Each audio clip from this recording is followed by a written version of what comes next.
Okay, so we are live, and I'm hoping that I've got some good lighting here for you guys, and hopefully some good audio for you. And I see we've got some people just logging in now. We'll give everyone a few minutes to log in, tune in. Hello to everybody. You won't see my face, but well, you'll see my hands for sure. And we're going to be doing Festival of Lights, candles, right? Kind of a wintry scene with candles. It is a painting of my own invention, of course, and I tried to make it as holiday neutral as I could. Really, it doesn't even need to, symbolize a holiday at all. It's just candles with kind of is it snow? Is it stars? Who knows? It could be whatever you want it to be. All right, so we've got some people tuning in. We've got some comments rolling in. I will try to read as many of the comments as I can. So we've got people joining from all over the place. So let's see. Hello to Sue from Iowa. Jennifer, PA, is that Pennsylvania? New Brunswick, hello. In BC to Louise, hello to California, Susan. I myself, I'm in London, Ontario, so it's very near to Toronto. It's not in the Durham region. I'm about 2 hours away from the Durham region. But with everything being online, I don't necessarily have to be in Durham region to work for Artist Palette Durham region, of course.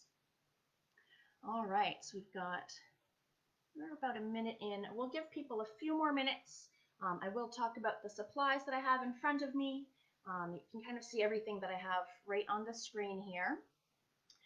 So of course we need watercolor paper.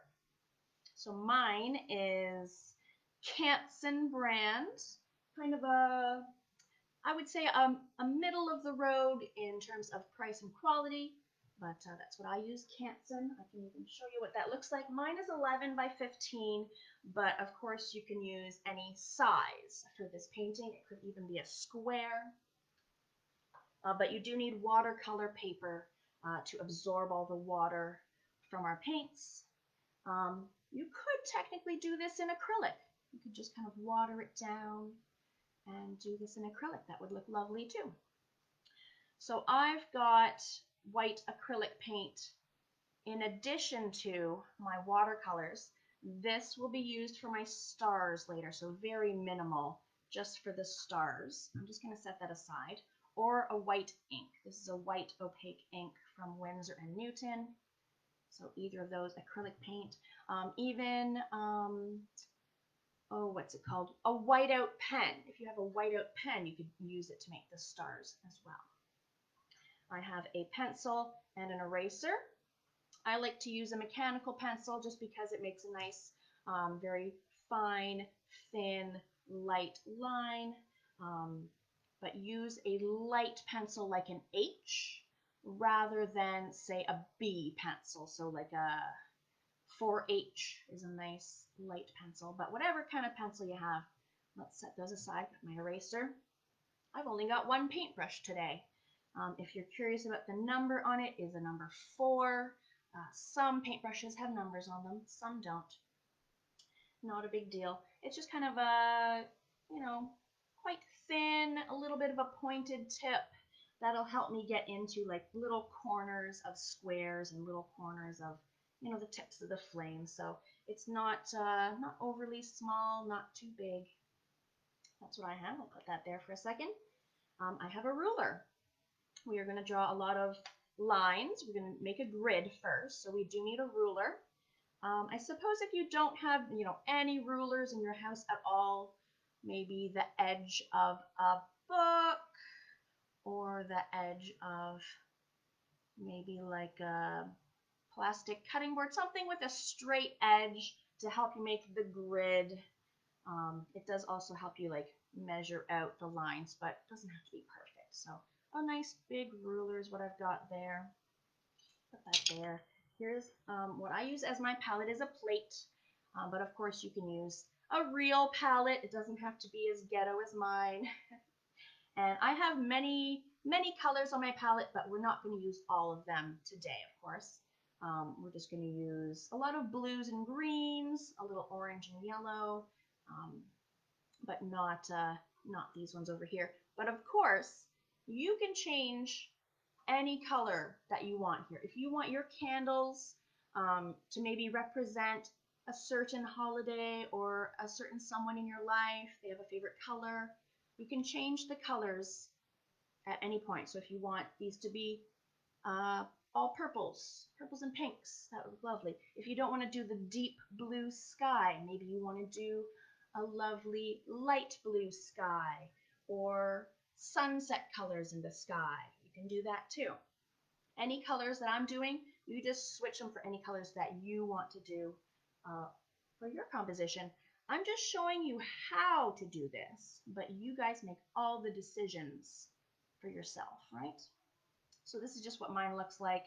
You know, lots of people have palettes with little wells in them so the paint isn't going everywhere, but this is just what I use, an old plate.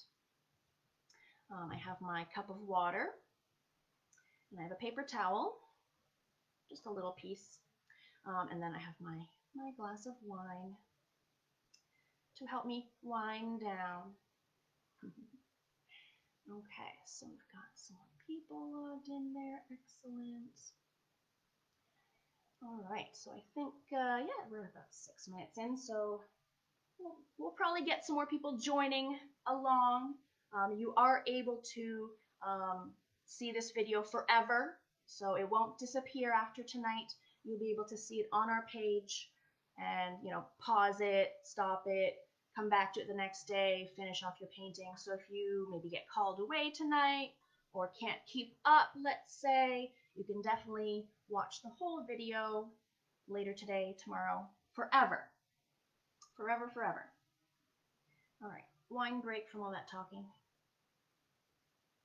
Okay, let's set this so I don't bonk it.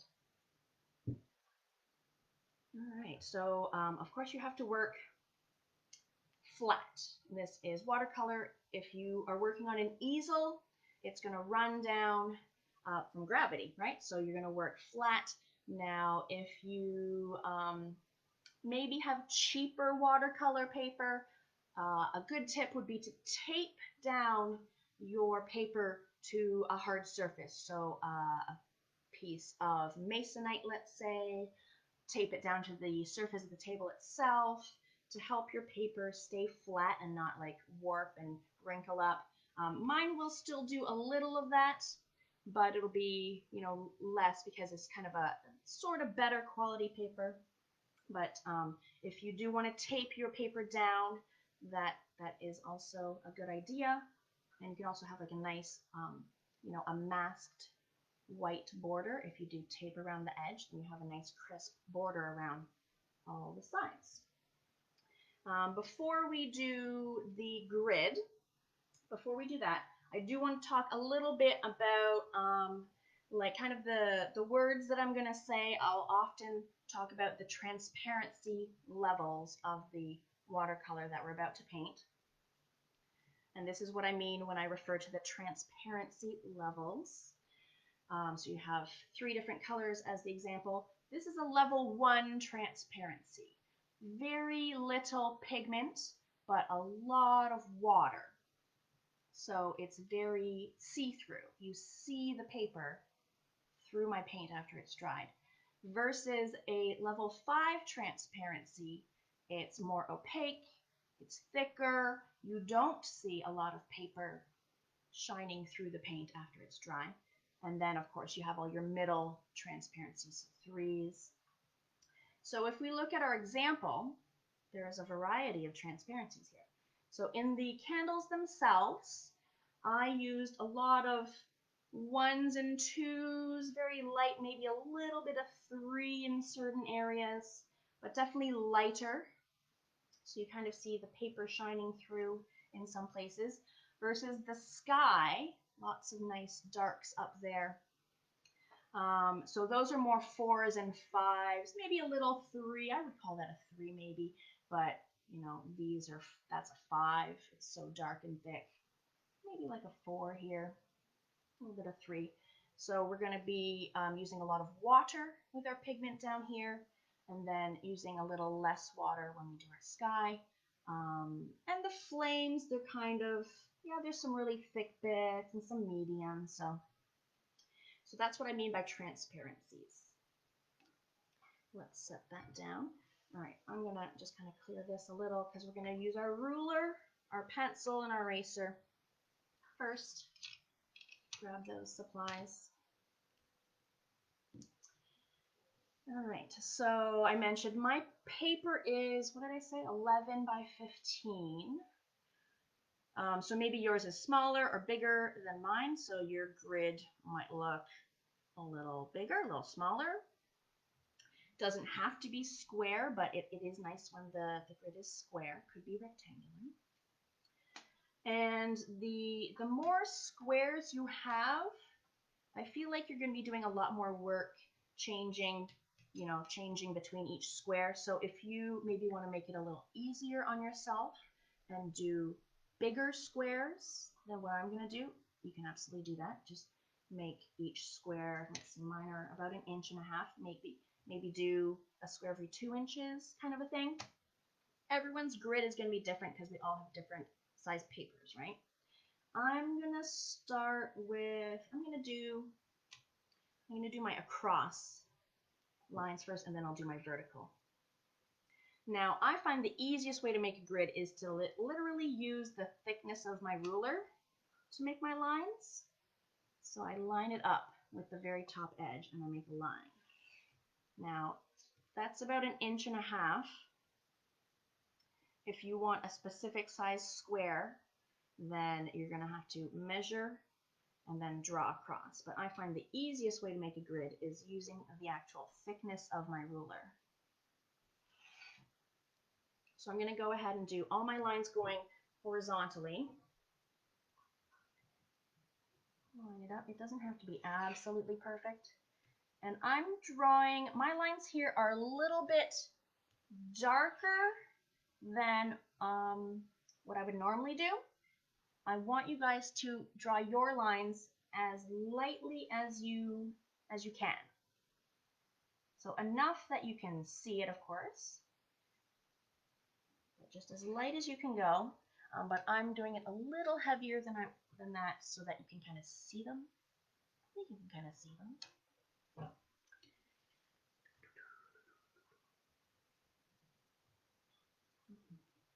Oh man, did I not even introduce myself at the beginning? I can talk about myself while I draw lines. My name is Cress, that's short for Creston.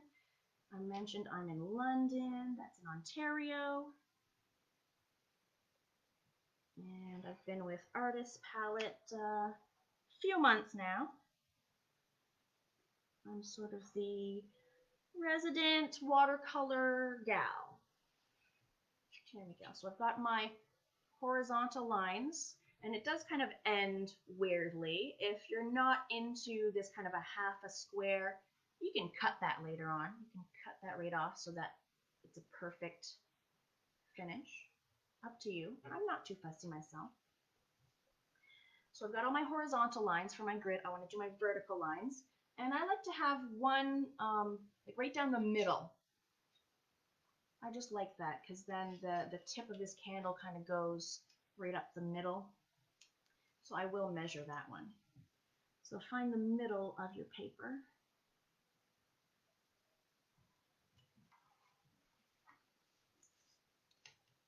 And I'm going to make a vertical line.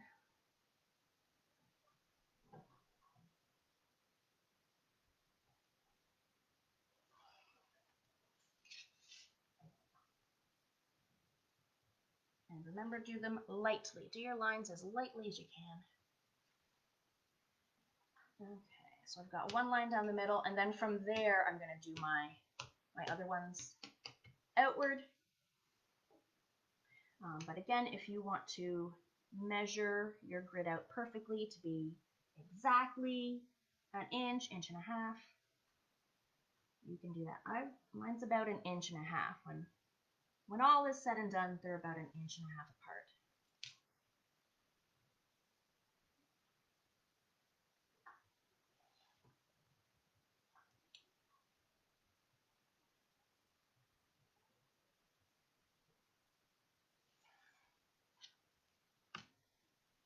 I hope everyone has had a lovely holiday season, whichever holiday that might be.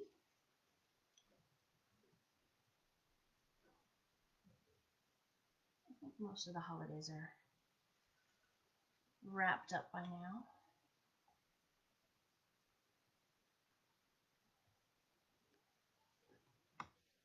And then that one's almost a full ruler width, so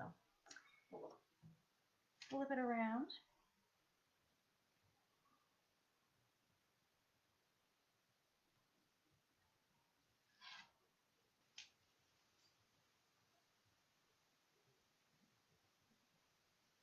And if your lines are a little wonky, you do have your eraser. You can erase.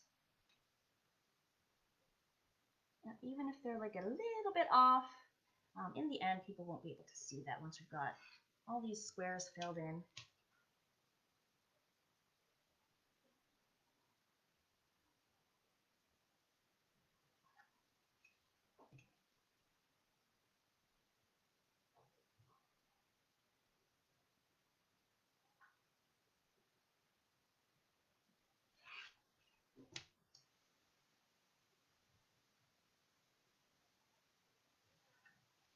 And then, yeah, that one's a little under.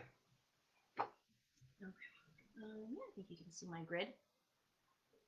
But do yours lightly. Lightly.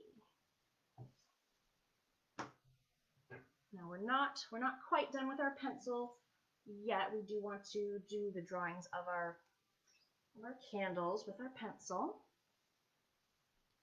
Many a good watercolor painting starts with a good drawing. I'll give you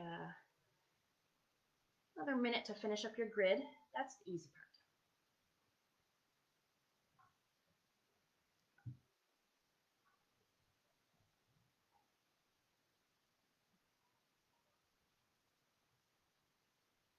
All right, so I'm able to look at a few comments. We've got Chicago, Quebec. Okay, Claire had a question about using white watercolor paint for the white stars. There does exist white watercolor paint,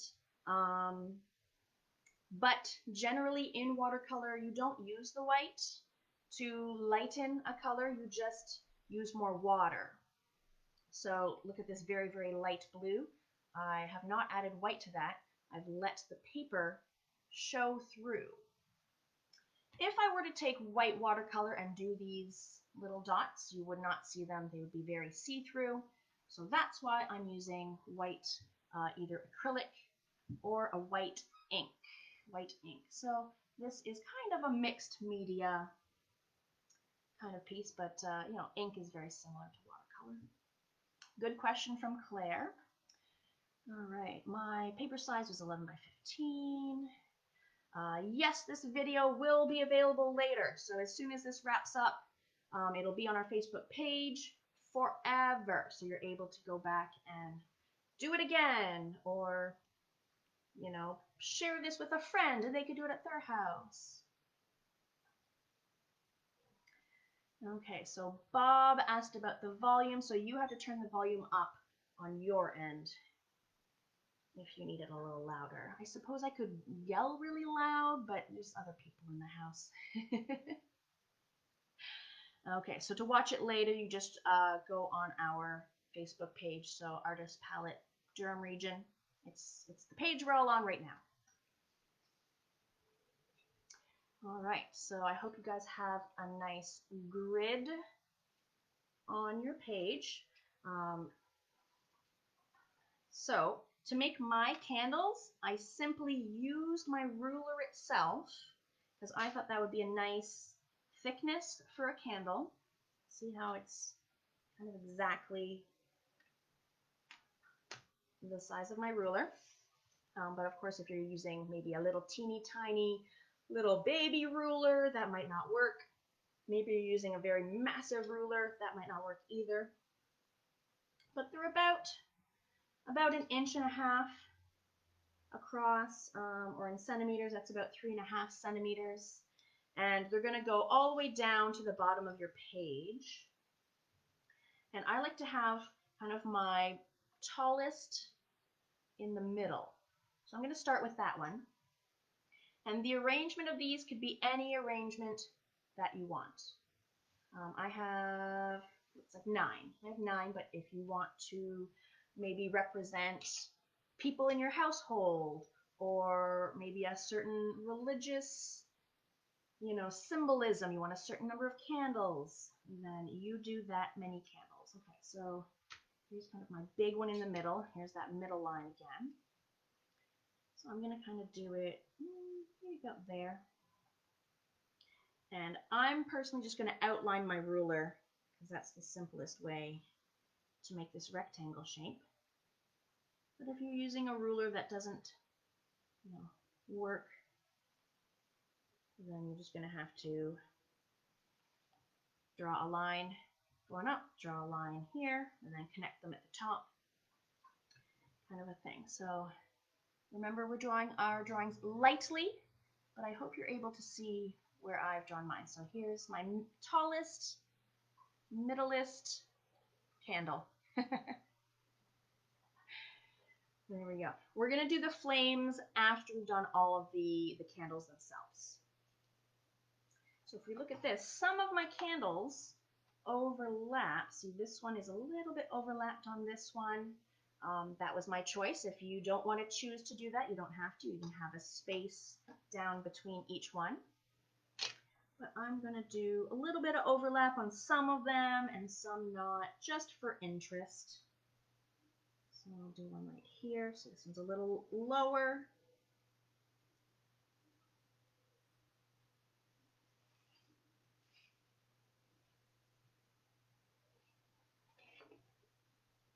Okay, it is pretty, I guess I could press a little harder so you could see it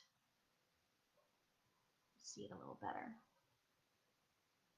So I've got my tallest middle one, that one that's a little bit shorter and a little bit overlapped, up to you.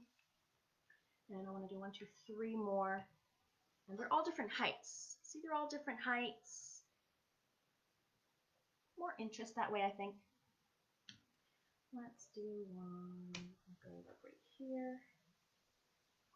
So just play around with it. If you draw all your candles and then you don't like how they're placed, we have an eraser. You can erase that one and put a different one somewhere else. I want to do one. I'm going to do one that's way down. Let's do a real teeny tiny one.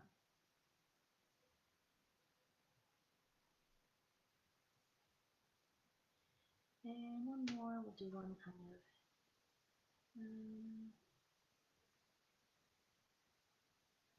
right there. So my drawings, I'm going to go all the way down to the bottom with my candle lines. All the way down. 1, 2, 3, 4, 5. I got 5. I need 4 more. But again, any number that you want to do. To make it simpler, do less candles. Where do I want? I want what? 4 more? 1, 2, 3, 4. So let's do one here.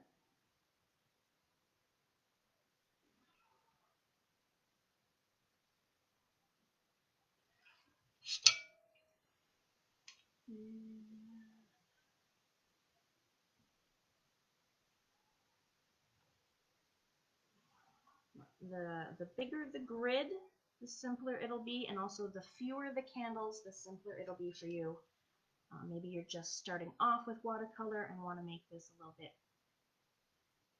beginner friendly for yourself. Just do a little less candles, let's say.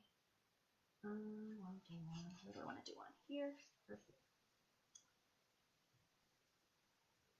And they could go right off the edge of the page too if you want to do one you know, right up against the edge or half on the page, half off.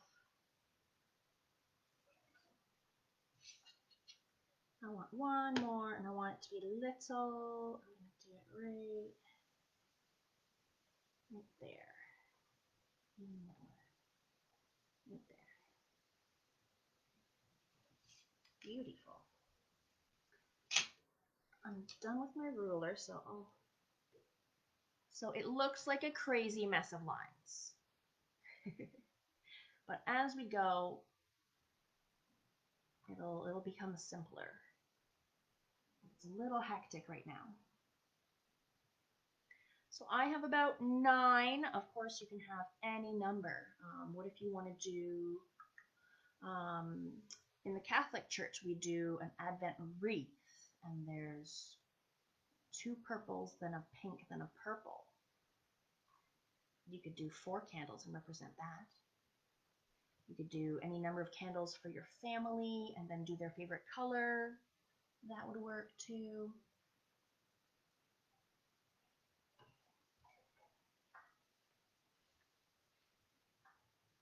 So I'll give you another couple minutes to draw your candles, and then we'll do the flames. They're quite simple.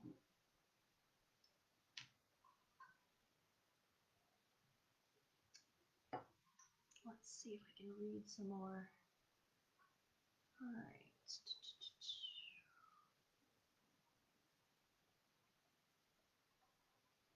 Someone else from Ontario. Detroit, hello. Northern Ontario and Dryden. In Nevada, hello. Florida, Maryland. Puerto Rico, hello. Chatham. Whitehorse, awesome. Minnesota. Welcome to everybody. I'm not able to read all the comments as they're scrolling by me.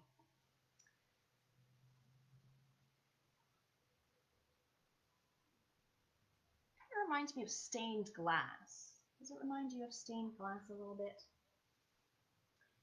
Okay.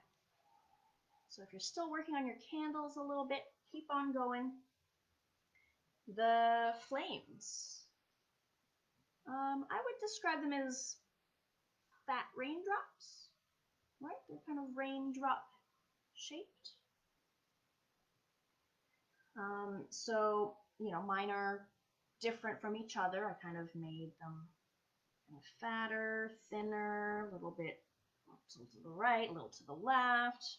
You know, they're not all exactly the same, but if you would like yours to be exactly the same, go ahead and do that. But if you kind of do them all different, it's a little bit more interest, a little more, and they seem, maybe they're flickering, right? We've caught them in a moment of time where they're all different shapes. So the black wicks, we're going to add those later. But for now, I just draw like a short little line. Doesn't have to be straight. I guess I could press hard because I'm going to cover that in black. A little line. Doesn't have to be fancy now. We'll kind of give them some little nubbins a little later, and then just any old flamey shape you want to do. Doesn't have to be symmetrical. There's one, and just do it for as many candles as you have. They could be much more elongated. Sometimes you look at a candle and the tip isn't pointed, it's a little more rounded. I've seen that, you can do that. And if you're doing a flame that's near another candle, just ignore that. Just go right on top of like another candle. Just go over that. Don't try to like purposely avoid it, kind of a thing. Hey, these kind of look like leaves. That's a good way to describe it. Leaf shaped. Yeah, fat raindrop works too. There we go. Now remember, draw it lightly. Draw it light. I'm doing it dark just to show you. And yeah, I guess my little baby one could have a little baby flame. Little mini flame from my baby candle. That's kind of cute. Of course, if you want your flames to be, what would be a word for that? Multi-pronged. They don't have to come to one point, but if you want it to have like 3 points, you could do that too.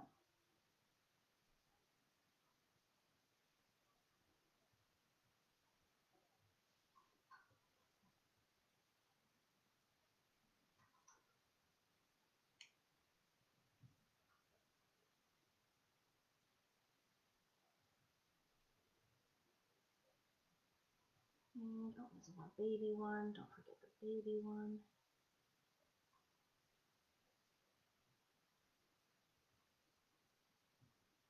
There we go. Catherine has an urge to light a candle. Makes a lot of sense.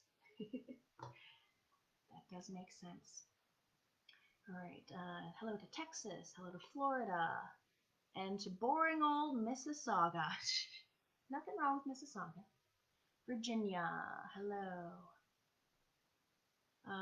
Mel asked the height of my tallest candle. Ooh, only a few inches from the top. Very tall. Here's my ruler. Mine's like 11 inches. Big tall candle, but of course that depends on the size of your paper. All right, that's looking pretty good. Again, draw those lightly. That's it for the pencil. Pencil. Now I will show you one more thing here that you could do with the eraser. So down here, so if you look at this pencil drawing, there's like a crazy amount of lines down here. Like it's just crazy how many vertical lines are going on here. There's a lot less horizontal lines, of course. So if you want to make things simpler for yourself, you can take your eraser. So see how this is just like one solid square? You can take your eraser and erase some of the extra lines if you wanted to, or you could individually paint each of these tiny little rectangles if that's a look you want. But down here, kind of like right here, I would say, I've erased most of the extra lines, if you get my meaning. So here's this big candle here, so like maybe down here, I want that to be like a whole square.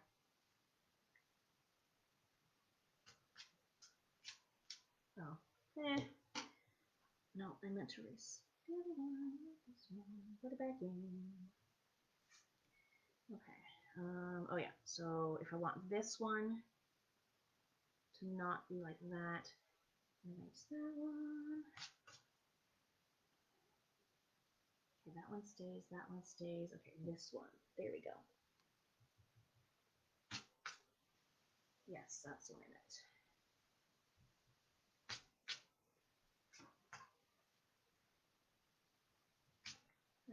That one. So my original lines, as the example, where is it? Here's my original grid. And that'll make it a lot easier down here for you. This one, this one, this one. Just if you want to do a little bit less, like changing colors every 2 seconds, or changing transparency levels.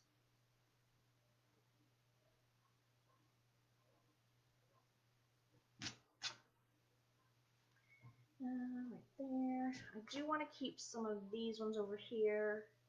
I might go one more.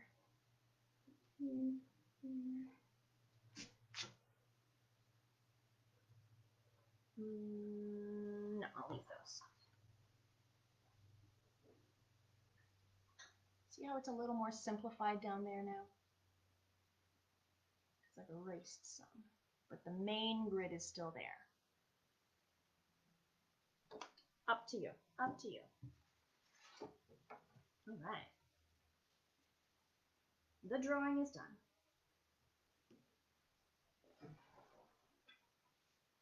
Paintbrush time. So I've just got this sort of thin-ish one, not too big, not too small. It is a size 4 if you do have numbers on some of your paintbrushes. Not everyone does. Get your paint, get your water. Here's a little bit of paper towel. And again, any colors that you want to do, any colors at all.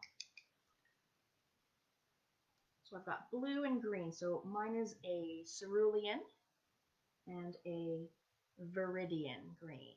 Cerulean and viridian is what I used, but you can use any shade of green and blue, any shade of anything at all. You can have 3 colors, 4 colors, any number of colors. So the trick with watercolor is to not paint adjacent sections next to each other that are still wet. So if I paint, say, this one, I'm not going to immediately paint this one next to it right away. I'm going to probably skip over that one and paint this one, then I'll maybe paint this one, because if you have a wet green one next to, say, a wet blue one, in between, they'll just blend together. You won't get the nice crisp lines. So you'll see me kind of skip over some, come back to them later. And we're also going to be doing different transparencies. So sometimes I'll do it a little thicker with more pigment. Sometimes I'll do it thinner with more water. And that way we get all these different square patches. So I'm just kind of rejuvenating my viridian green. Got a nice little puddle. If you're a first-time watercolor user, you need to use a lot of water. See how it's like a puddle. It's swirling around. That's how much water. It's not like acrylic. All right, just pick any square, any rectangle, anything at all. Start here.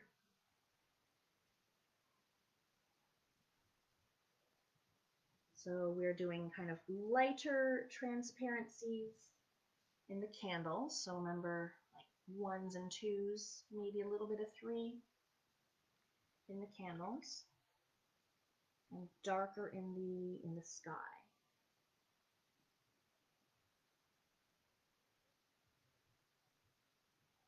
So it will take some time to fill every square, every rectangle. So this is kind of I would say that's like a 2, so very watery. Let's kind of smush some more pigment into it, and I'll show you. Oh, that's still very light, still very light.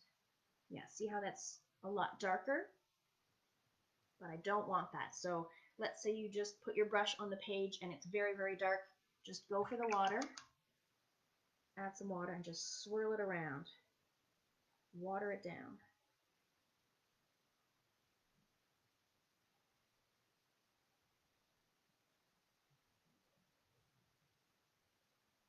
And my edges, they're not perfectly straight. My corners aren't perfectly square. I'm not going to worry about that. And then you get all these lovely, still these different kind of patches of how the water has dried, how it's been sucked into the paper, how it's evaporated even. These kind of little lovely patches. That's what we want. We want those, I've heard them referred to as cauliflowers, because it reminds people of cauliflower, right? So we do want some of that to happen naturally as we go. So as you go, maybe there's a little bit more water in one corner than another. That's okay. That'll give you the lovely cauliflowers. So sometimes you'll be filling like a whole square. Sometimes you'll just be filling a skinny rectangle. So there's a rectangle that got some green there. And just pick and choose any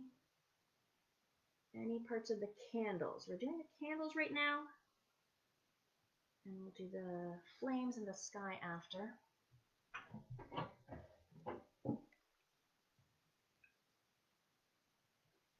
Let's go, I'll go down here, and yeah, just skip over some, we'll come back to them.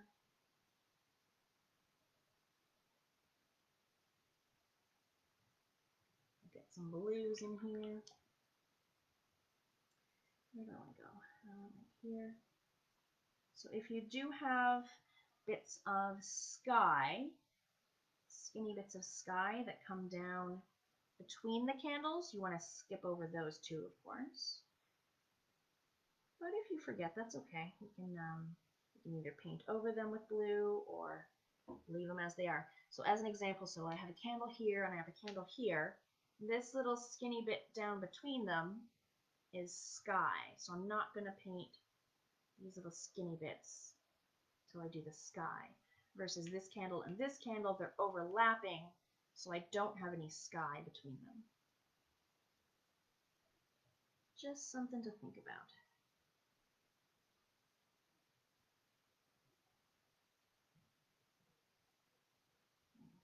If I want to make a really, really watered down section, I'll grab some of my paint here, pick a section, I'll put a little paint in it, and then I'll just grab water. So I'll rinse that out, get a bunch of water.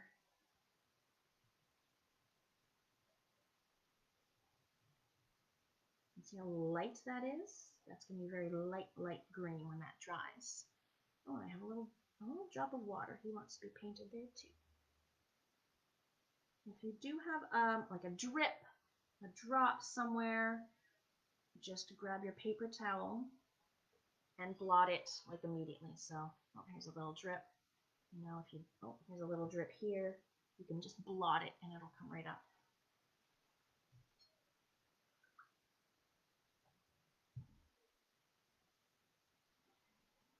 Okay, yep, so just keep plugging away. It's gonna take us a while to do every bit of the candle. Could put on some music in the background in the meantime.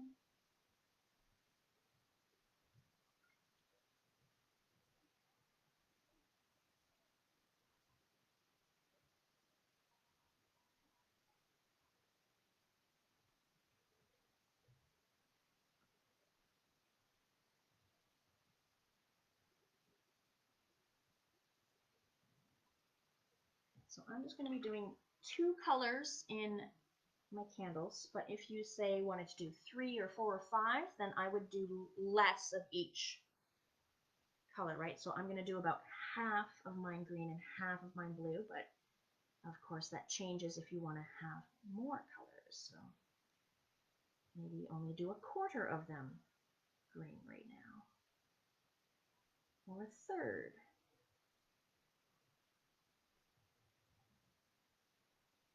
Let's see if I can pick it up. Can I pick it up to show you without it getting everywhere? Yeah, so you can see some of my first ones are drier than some of the ones I literally just did. They're very glossy. Oh yeah, you can see the glossiness, but it'll go like flat, matte, not glossy when they're drying. And as soon as these are dry, I can paint things that are next to them without worrying about bleeding. And sometimes your paper will warp a little bit, even with actual watercolor paper, but that's why sometimes I bend it a little, bend it back to normal. That's very normal. Taping down your paper is a good thing to do sometimes.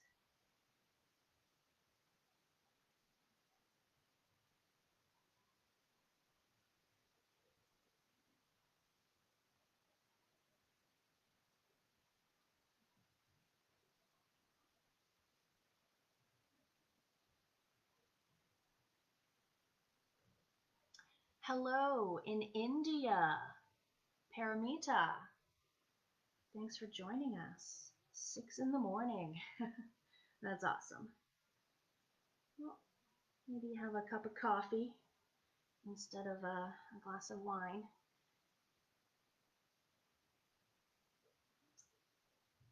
Wine break. Okay.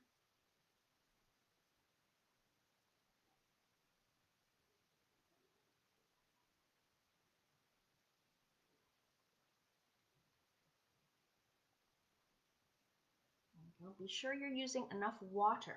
This is watercolor after all. See how shiny? I guess I could show you, let's see, if I just rub this really hard here. Rub it. Yeah. So if your watercolor paint looks like this, you have way too much pigment, not enough water. So what I do there is I get just water, rinse this out, just water, dilute it right away.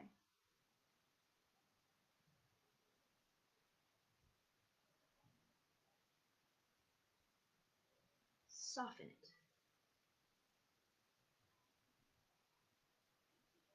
Get a little bit outside of my line. If you go outside your line, don't worry. Do not worry at all. Everything's going to get filled in, so maybe later when I'm doing my sky there, I'll just cover that little bit. Ooh, I've got some very interesting, so I've got some cauliflowers happening, I've got some granulation happening, and that's when you get kind of like, it's hard to really see on camera, but kind of that texture within that little patch, the granulation. You see these little speckles, and you think, oh, it's ruined. No, that's on purpose. That's a good thing. Yep, I'm going to go a little higher here and go here.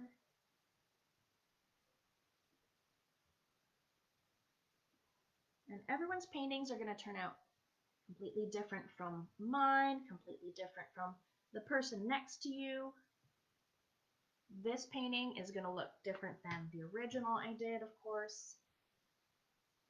And that's a good thing. We want everyone's to be different and unique and see your own personalities in your work. Right here.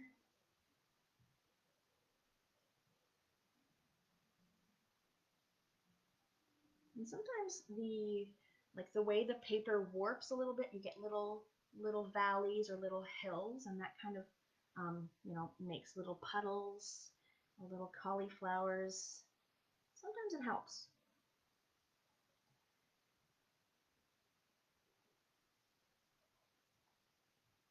Okay, so here's an example of where my shape is interrupted by other shapes. So I'm painting along this lovely rectangle shape, and then I bump into my flame.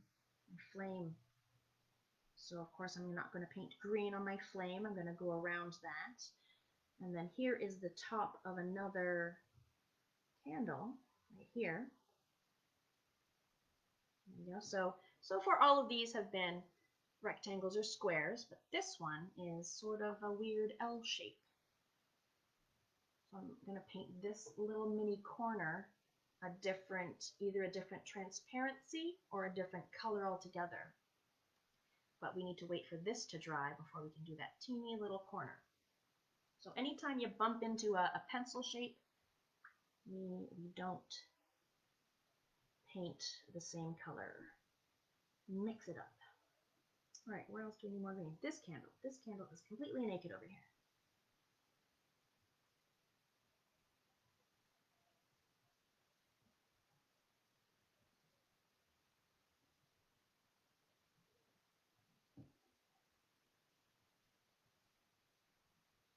I am using watercolor paint from tubes. So the brand is Winsor & Newton Cotman watercolor paint. So it's like a student grade watercolor paint. It's in little tubes and you squeeze them out like toothpaste. And then, they dry eventually. So here's like crusty, dry bits from other paintings. I was using these colors. And you just rejuvenate it with water. And it becomes usable again. But there are bottles of liquid watercolor and also ink too that you could use. If you are going to use liquid pigments, you will need something not flat. So you'd need something with little dips and wells to kind of contain that liquid pigment. Good question from Sandy there. Hello to Hamilton. Hello to California, Wisconsin, Ajax. All right, where do I want to go now?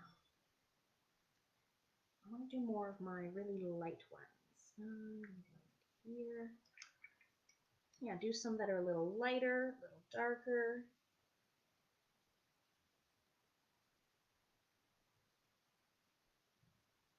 So if I want to make really, really light ones, I just kind of, blob a little color. Just get water, a bunch of water, and then spread it. Nice and light. There we go.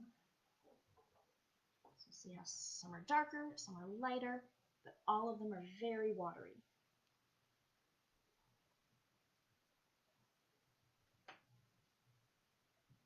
Oh, we can do some little teeny tiny ones.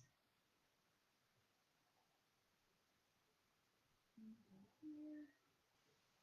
Let's do one here.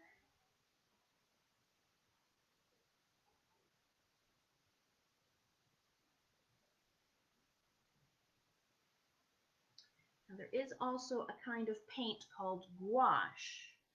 And gouache is kind of a hybrid between watercolor and acrylic, if you can imagine that.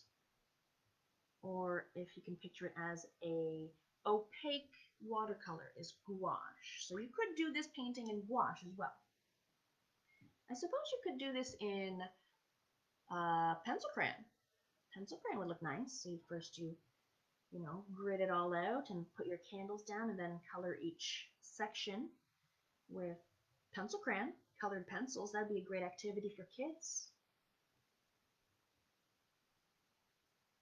Or any image really. You could do your grid and then draw like literally anything and then have them fill in each section with different colors, different even textures or patterns. Could be fun. Where else would I want to go? I want to go over here. I will switch colors in a little bit. Do a few more of this color. Then we'll do some blue, and then I might fill in some more with the green once I've done all my blues. Yellow would be nice in here. What else would be nice? If you want to do like green and then like turquoise. Ooh, two different greens. How about like this green and then like lime green, shamrock green. Ooh, red. Red and green. That's an option. Right here. So here's an example of me doing green next to green. Here's greens that are touching right down here. These greens are touching, but this one is dry before I've done anything next to it. And I've done this one a little darker, this one a little lighter. Right? So that's an example of two greens next to each other, but done so in a way that they're not going to bleed into each other and wreck it, but not really wreck it. You can't wreck it at this point. Okay, so that's it for green for me for now. I am going to maybe do a few more greens later once I've got more blues in there. If you still want to work on some more greens, you're not quite done with your green, just keep going and then switch over to whatever your second color, third color, fourth color. Mine is, what did I say, cerulean? I said cerulean. Let's do that. So I know mine's right here. Sometimes it's hard to tell once they've dried what your watercolor paints look like. Maybe you have not the tubes, maybe you have a palette and they're all lined up in their little pans in rows, and it's hard to tell what they look like because they're so dark in their little pans and when they're dry. So it's always a good idea to make like a tester page. Just get like a junky piece of watercolor paper or the back of like a practice piece that you're going to throw away anyway. And you could test out the colors, like wet them, test it out, see what it looks like. Because it does look different wet and on paper than dry in the palette. Where's my little tester? Oh, here's an example. of all, like I have a palette with all these colors, and you could do little tests like that. You can label them. I should have labeled it. Then you can see what they truly look like on a piece of paper versus dry and dark. Okay, so here's my blue, my cerulean, but you can use any color that you want.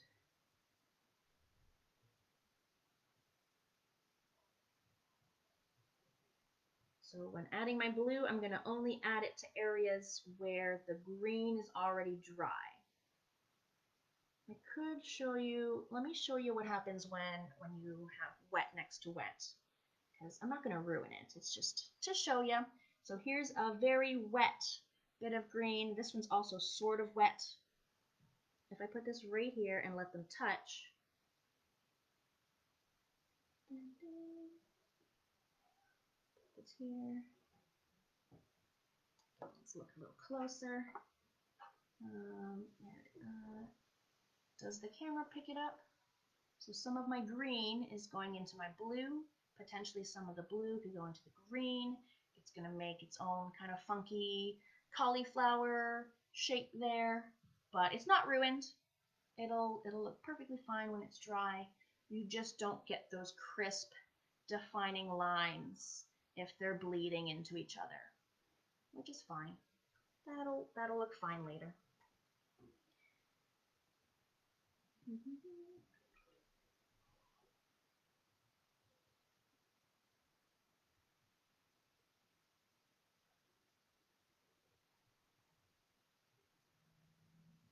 And I paint my blue like right up next to my green. Fill in all the gap.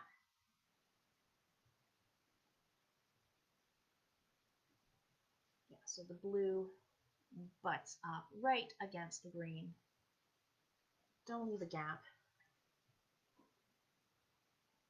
Let's do it here. Yeah, again, different transparencies, some very watery ones, some kind of medium.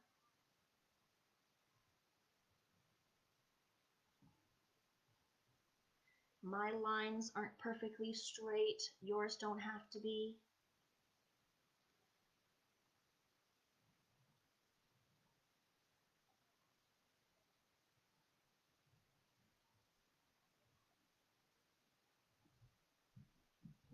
Here.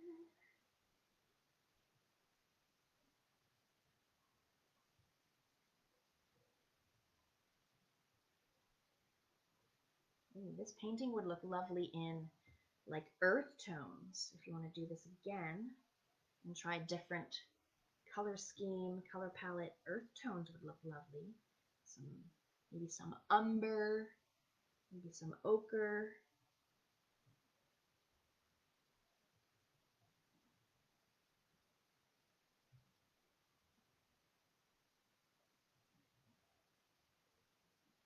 And again, we're only doing the candle parts. We're not doing anything on the flames yet or the sky. So just be mindful of those skinny little bits of sky that might come down a little bit between candles.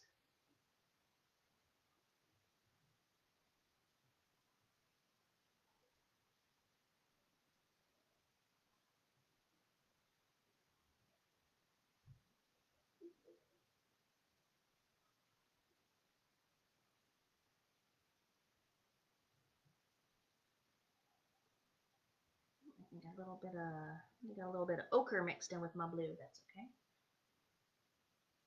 Yeah, you can mix any colors if you want to make a kind of a turquoise, mixing blue and green together, and do some of your squares and rectangles in that. That would look lovely.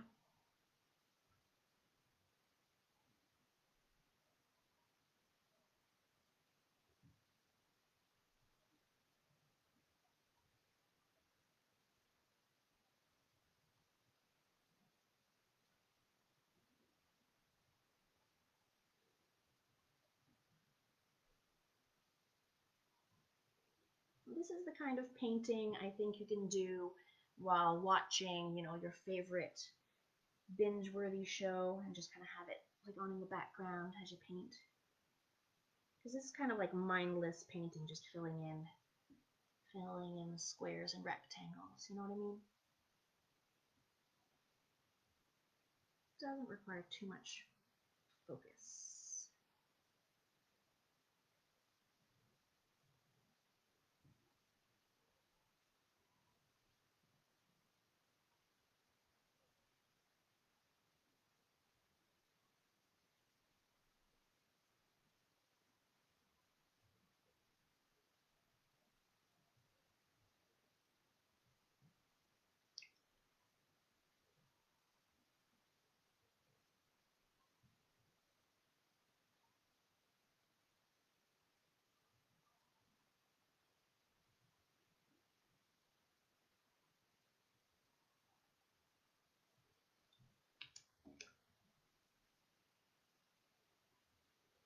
Alright, that one's still very, very wet. I don't want to do that.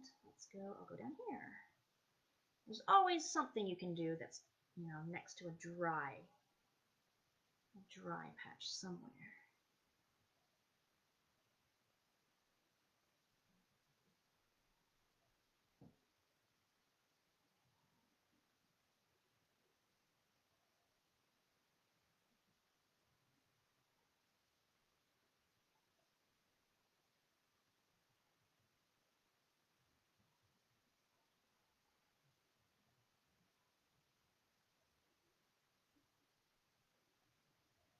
This one needs some blue. Doesn't have any blue yet.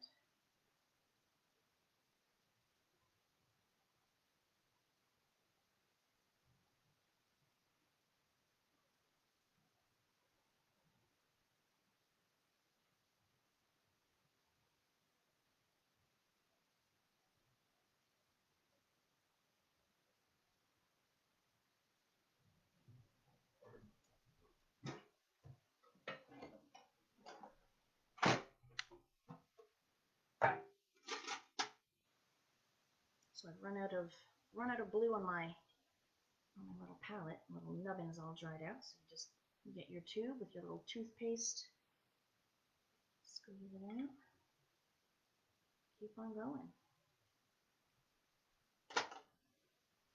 I use Winsor and Newton. Cotman is the like student grade line. And I always keep my paint in a quality street tin. My favorite. Alright, back in business.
What's the date today? 28. 3 more days. 3 more days of this year. I'm ready for the next year. Bring it on.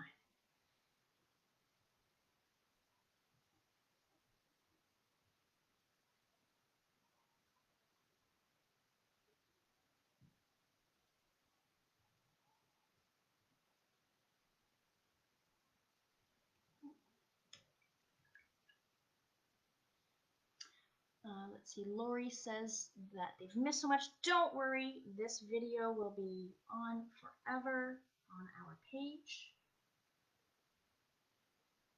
So you'll be able to do this later today, tomorrow, next year. But Lori, if you did want to get started on the beginning steps, it was to draw a grid. We drew the grid on our page first.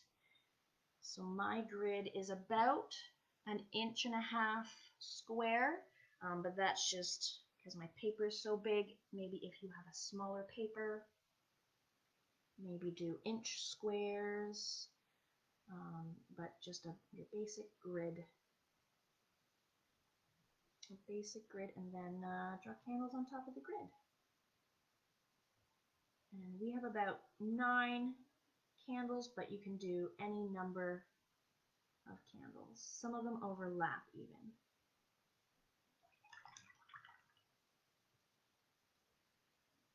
So that'll get you started. And draw your grid and your candles lightly with your pencil. Where are we going to go? I'm going to go here.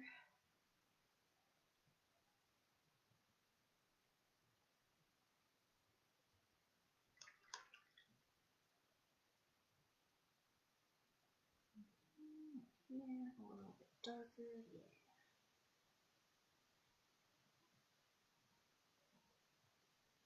Sometimes I get in the zone and I forget that I'm supposed to be doing some dark, some light.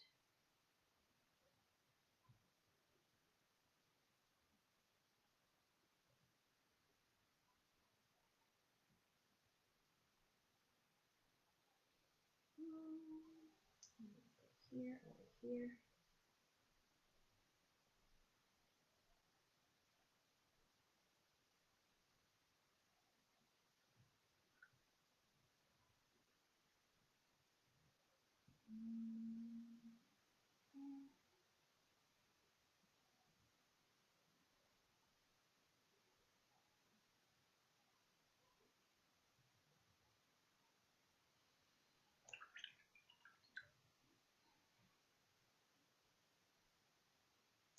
Tommy says it's nice to have, yeah, live art is very nice. Nice to follow along to, nice to just kind of watch. You don't have to follow along and do it. You can just watch it happening. I do love having just Bob Ross on in the background or as I'm drifting off to sleep. I know Bob's not live, obviously. But just nice, soothing kind of. I have a whole collection of Bob Ross bobbleheads and figures. They're in my studio, which is now the home office. And right now I'm in the dining room. I've relinquished the studio since the beginning of the pandemic. Okay, where else am I going to go here? Over here maybe?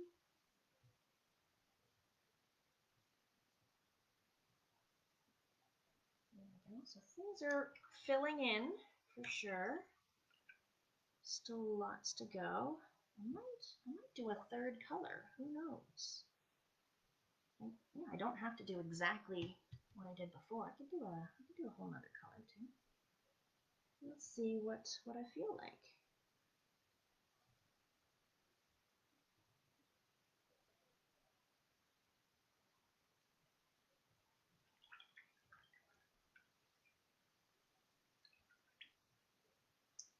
More here.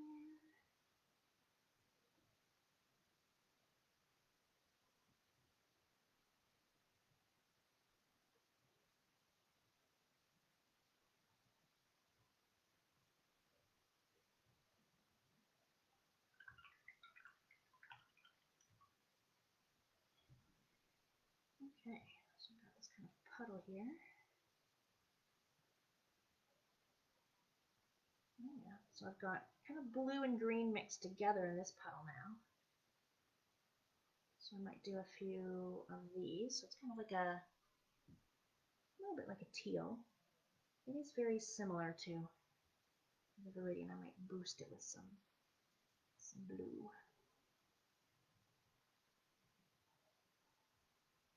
Oh yeah. Yeah, blue and green mixed together. Do some of those. Or maybe a lighter green if you have like a lime color. Or a completely different color altogether. What if you want to have some yellow? Purple. Ooh, purple. Blue, green, purple. Kind of like gem tones, right? Blue, green, and purple kind of say gems to me.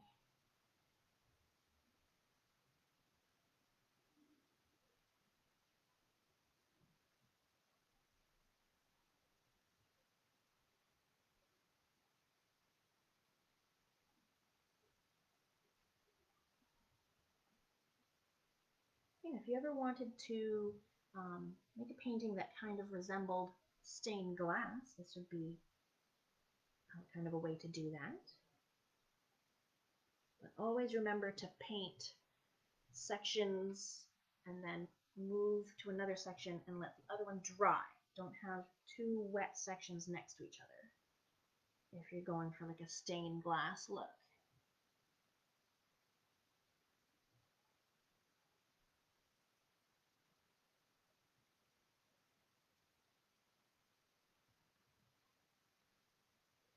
Yeah, so I'm painting, I'm going right to the very bottom of my page. If you have your paper taped down, you would paint right up to the tape.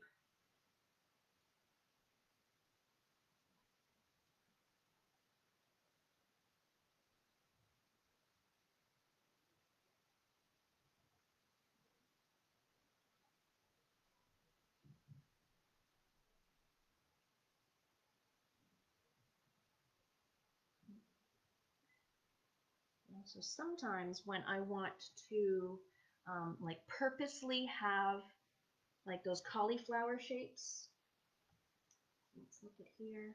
If I want to purposely make sure I get some really distinctive cauliflowers happening, if that's a look that you want, that you really, really want, I just get my brush, I get just water, and I've just painted this one.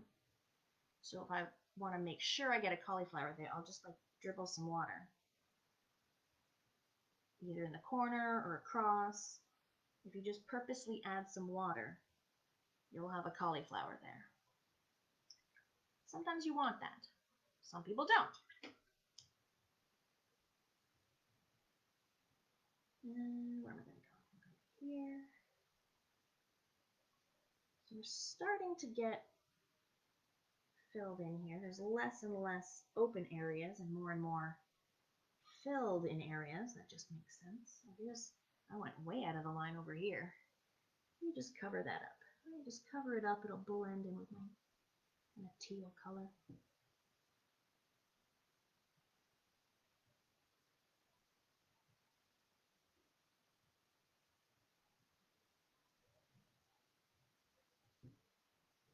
And you can see some squares, the watery paint is kind of on one side, that way, this way, because my paper is kind of bowing.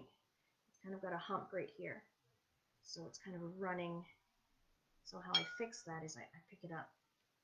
You can kind of bend it carefully with your fingers, but try not to have things just like whoosh, right off the page. Kind of correct it a little bit. You'll see, it moving. but it'll bow, it'll warp a little bit. That's very normal.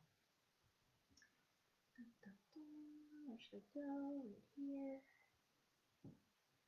You can always go back to your original green color, fill in some more of those. You can go back to your blues, fill in more blues. And I do have a couple areas where it's run, so, and bled together, so that's a little bleed there. No one will see that in the end. Oh, I had a bleed here. That'll make a nice cauliflower. Where else?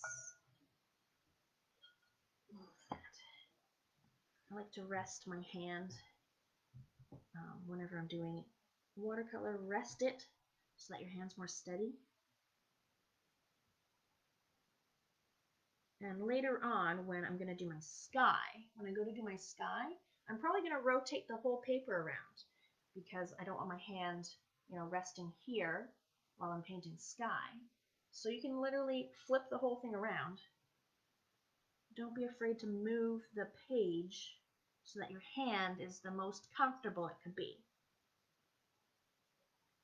That way you get more steady, brush strokes. And the paint goes where you want it.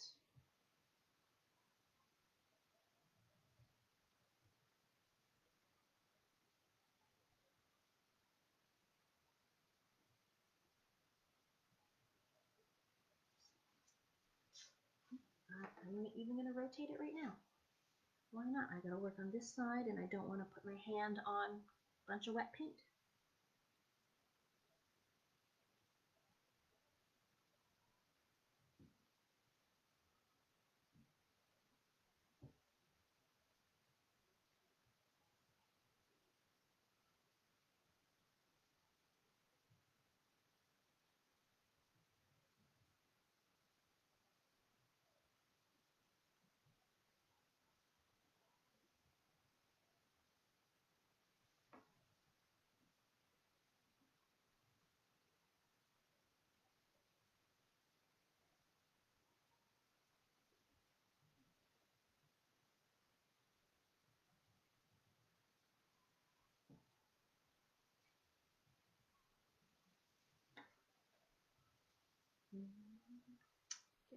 Getting there. I'm gonna go back and get some more blue.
Right in here.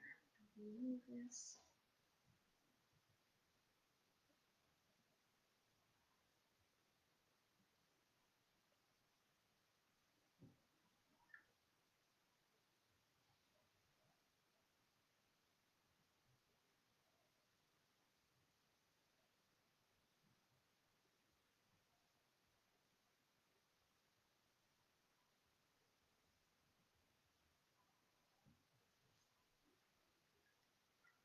Almost there, getting there. Getting closer and closer.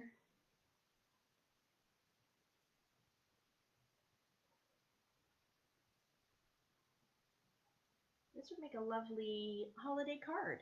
You could do like a little mini version with a smaller piece of paper, maybe fewer candles. Just do a little mini version. Where are we gonna go? Where are we gonna go?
filling in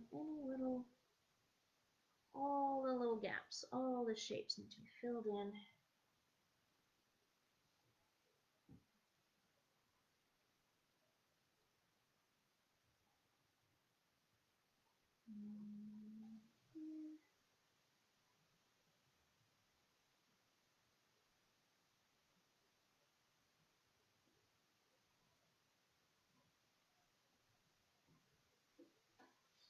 Got a couple little spots bleeding into each other, no big deal. Oh, I got one there. Oh, there. A few more shapes. So, this one up here.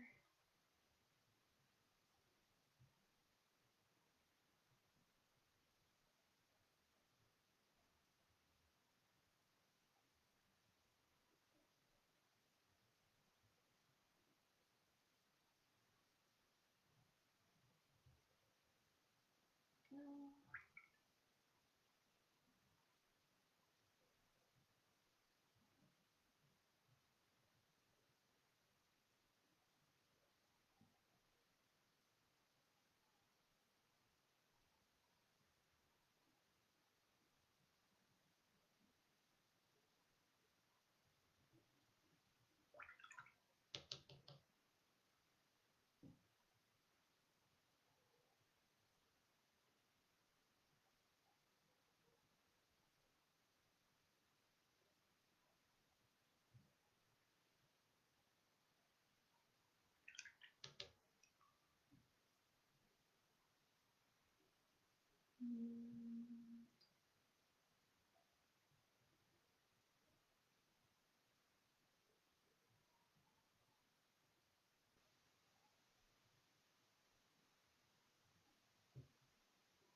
Couple more. We're almost there. Maybe you're already done. Maybe you've filled in all your spots before me. Maybe you had less candles, a smaller page. Quite possible. Got two more spots.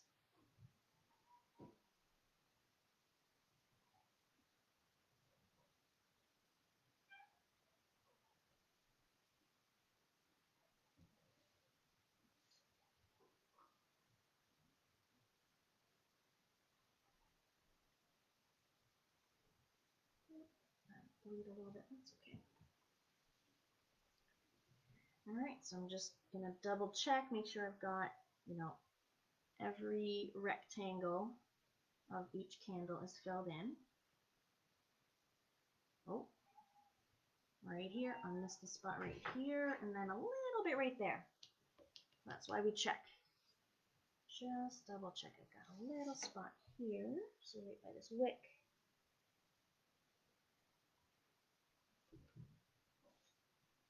And by the flame.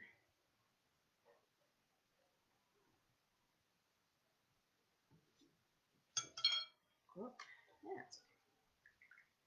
There we go. So yeah, that one's complete. That rectangle's complete. Good.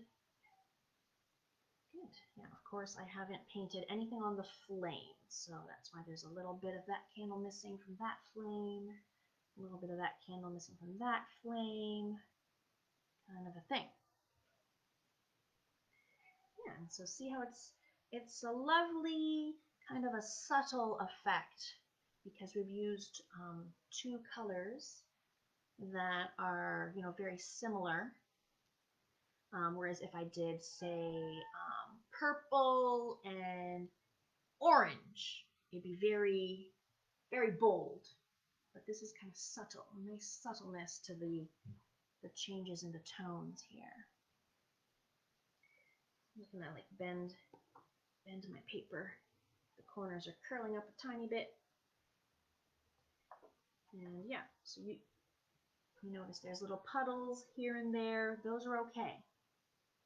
Those are okay. That'll give us our nice little blotches, little cauliflowers. Those are not mistakes. They're part of the process of watercolor. All right, so we'll give you another little bit. If you're still working on your candles, maybe some of you are done your candles, you can definitely grab a little snack, little drink.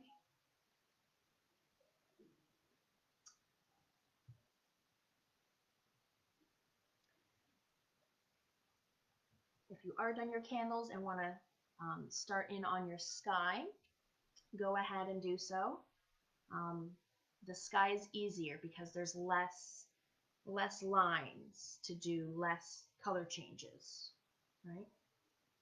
And they're darker. So that's like a level 5 transparency. Nice and thick and dark. 5. Maybe that's like a 3 or a 4. So a little bit darker. So none of this I'm going to do like these in the sky. If you want to go ahead and start on your sky, of course do the ones that aren't touching wet candles. So I wouldn't paint this one because there's a wet bit there, but any of these up here. And then we'll do our flames last. The flames will make this painting really pop. Because right now it's very monochrome, right? Very, very monochrome with its blues and greens.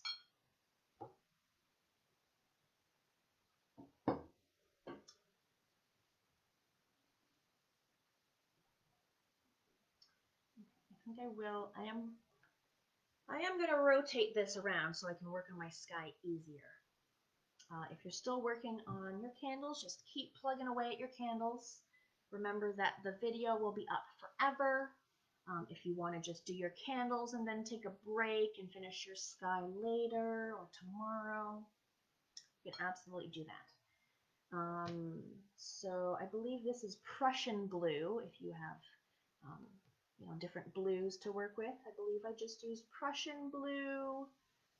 Maybe there's that one, it's a little greenish, but just varying transparencies of a darker blue.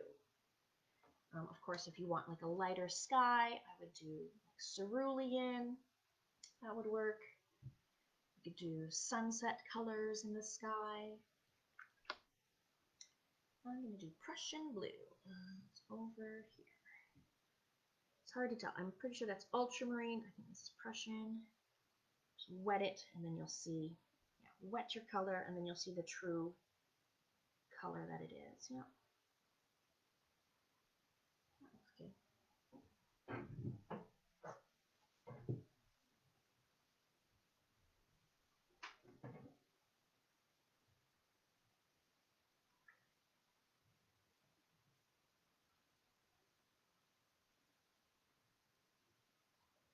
So I rub it like a lot. I rub it for more pigment, more and more pigment to get that nice dark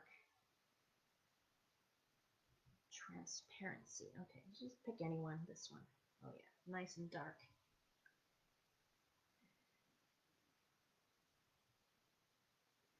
So even though we are using a very dark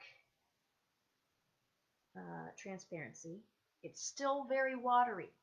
It still has water in it, so it's not just straight out of the little toothpaste tube with like a drop of water. There's still water in it.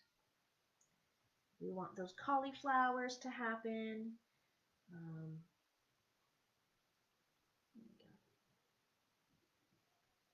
If I lift it up, see, it's still very watery. Still pretty watery. And again, I'm not going to paint, one directly next to it. I'm going to skip. I'll skip over to here.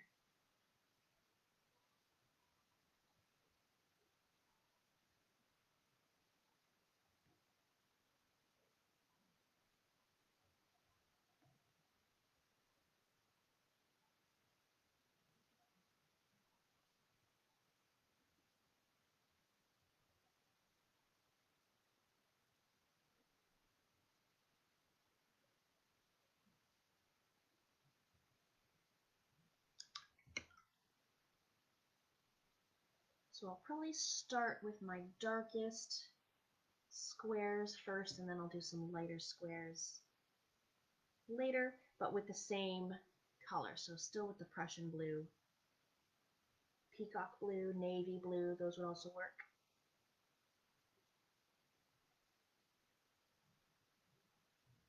And go around your flames, of course. We're not painting our flames blue. We need to leave those empty so we can do our lovely bright yellows, oranges. I guess you could put some red in it too.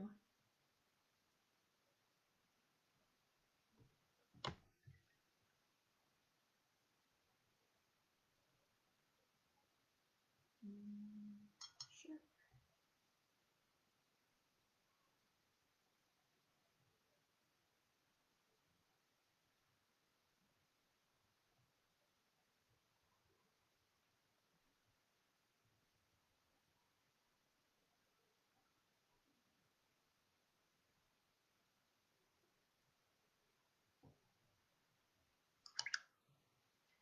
So my sky here has quite a bit of nice big patches like cauliflowers.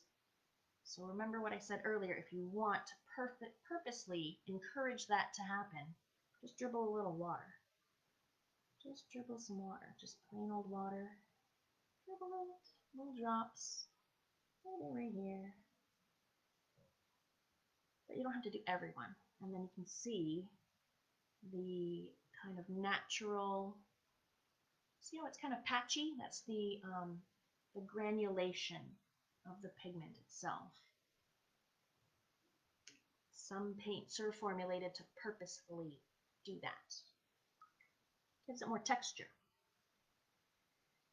So I don't exactly want to do like a checkerboard. I don't want to do like every other and like a checkerboard effect. I'm gonna not do that on purpose. So if you do want a checkerboard, you can. But I don't. I don't want to do that.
I'm gonna dribble a little water here, see if I can get a cauliflower over here.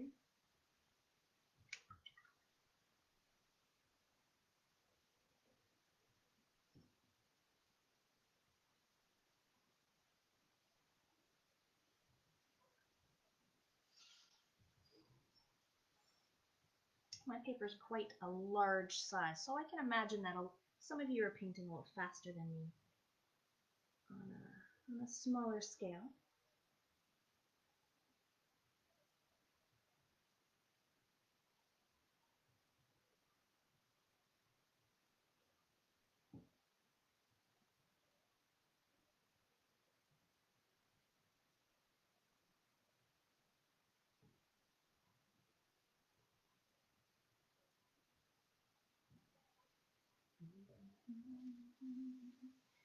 And then don't forget any little skinny bits of sky running down either the side, down between two candles, and here, down this side.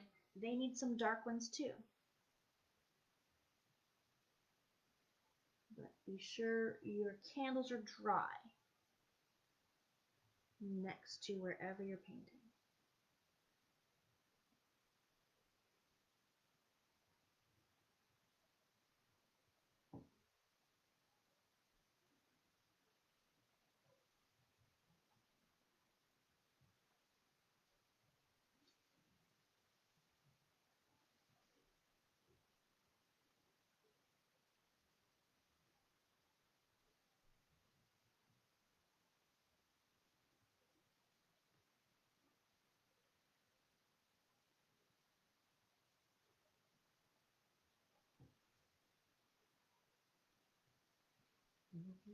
Oh, I'm getting some cool cauliflowering effects right here. Something's happening there. We'll see what it looks like when it dries. I want to do right here, but there's a wet patch there, so I'm going to skip that. I'm going to go over here.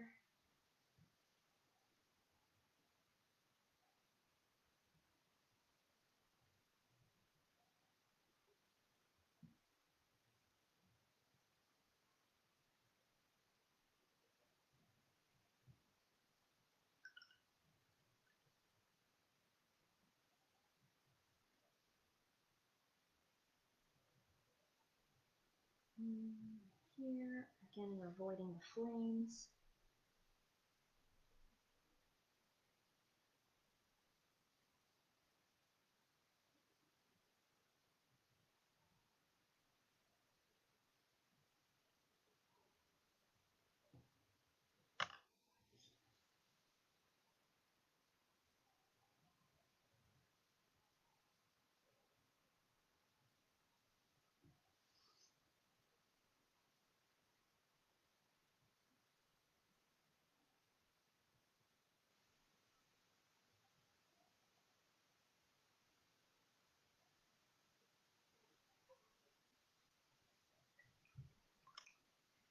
Oh, a little bit down this side. Let's see right here.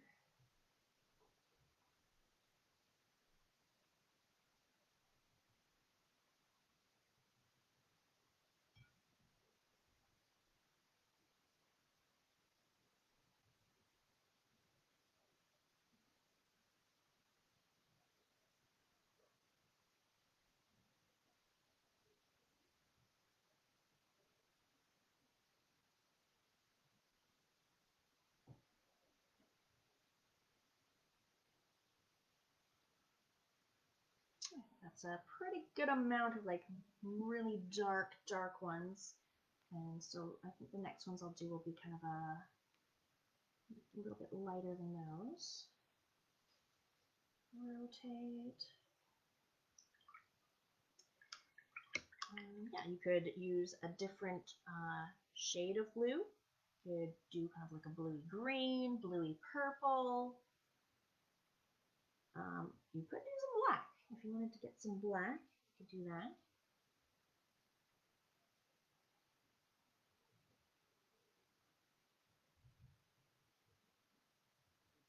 And again, if you're painting next to a square, make sure that's dry.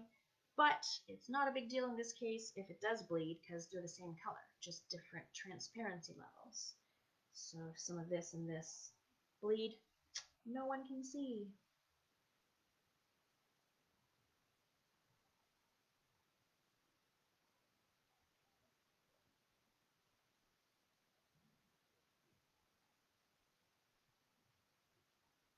So this is still my Prussian blue, just with a little more water. But I might throw in some green in a few patches. That will kind of tie it together, won't it?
I hope some people got art supplies as a Christmas present, because that is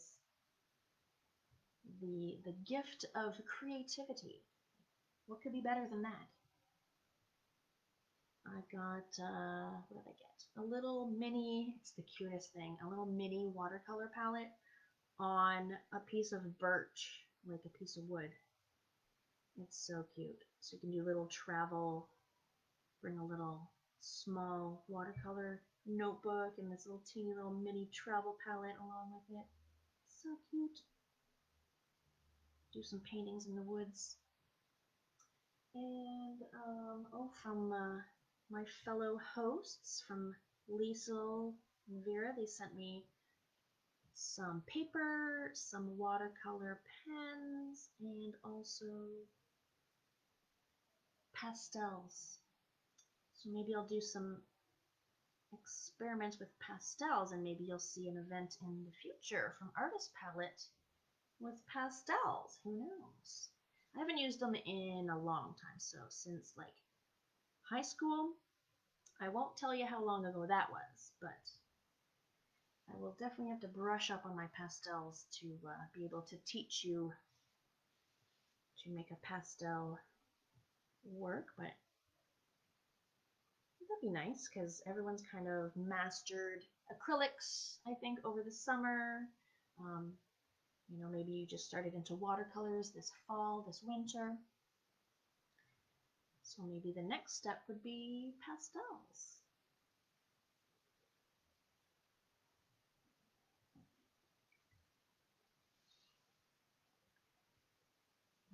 Oh, what am I doing? I broke my own rule of not doing like a wet one next to a wet one. Well, we're just gonna have to go with it. Just be very careful.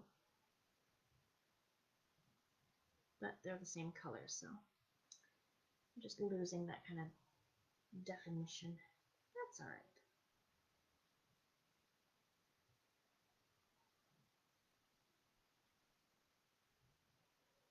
We'll just make a bunch of cauliflowers in this one and see what that does. Dribble some water. Maybe that'll do something cool right by this flame.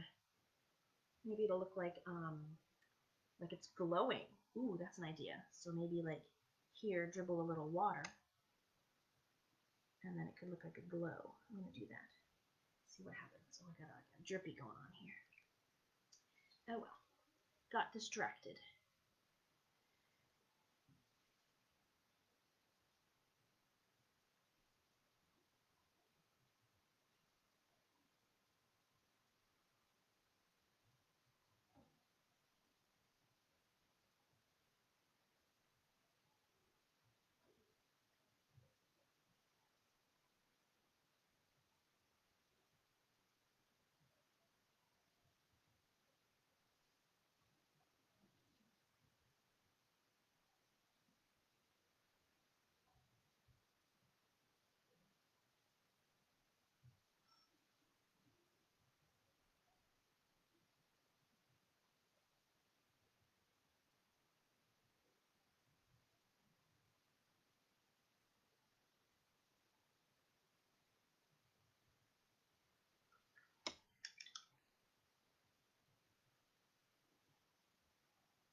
You're welcome to Linda. She says she loves seeing the watercolors. Yeah, just something a little different. There's so many acrylic tutorials out there. There's quite a bit of watercolor tutorials too, but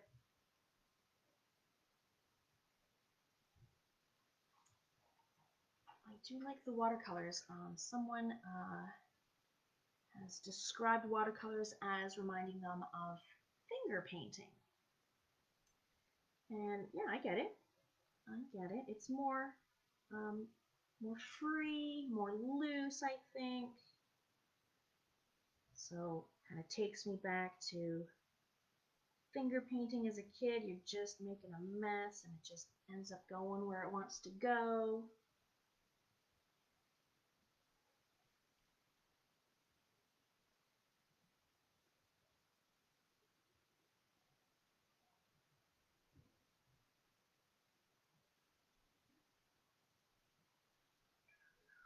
Where do I want to go? Maybe in here.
So the ones that I'm doing between my candles, those little skinny bits of sky, I'm making sure they're nice and dark so that they really contrast with the candle here and here. So you're certain that that's like night sky coming down here and not just like part of the candle, if that makes any sense.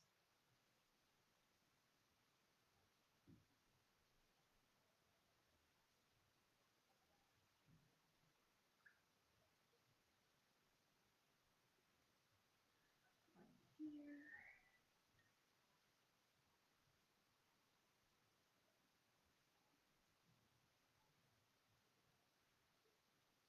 And I'm just kind of, where the candle wicks are, I'm just kind of ignoring the wick for right now.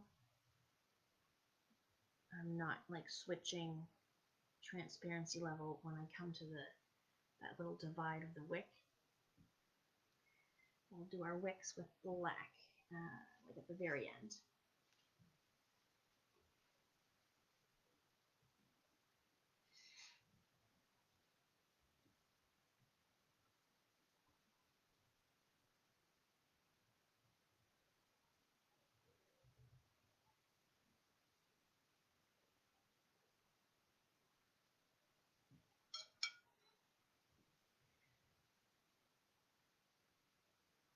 A little splash. If you have a little splash, remember just dab at it with tissue or paper towel. Just dab it right up and then it's gone. Or just call it a happy accident.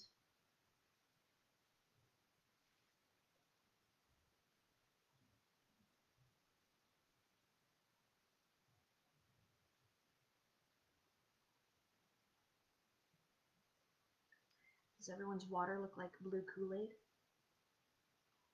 Oh, my wine. Guys, I forgot my wine.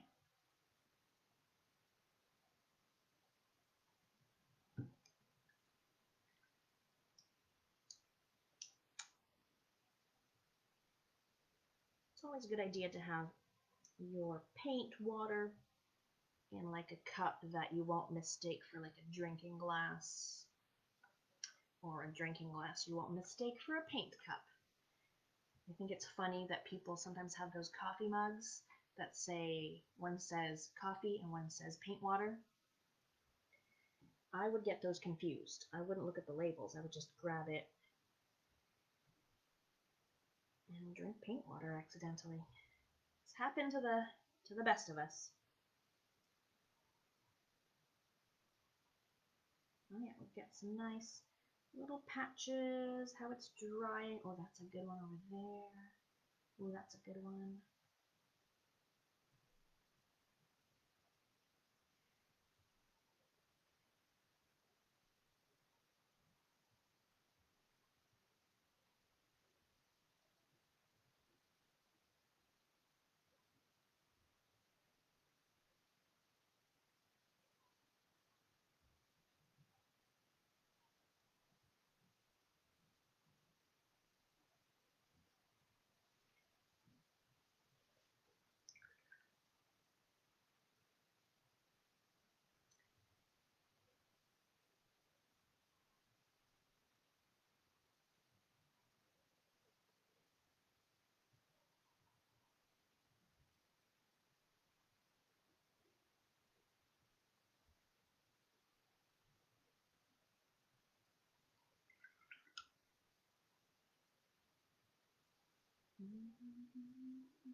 So let's say you have a smaller piece of paper than me and you're already done your whole sky.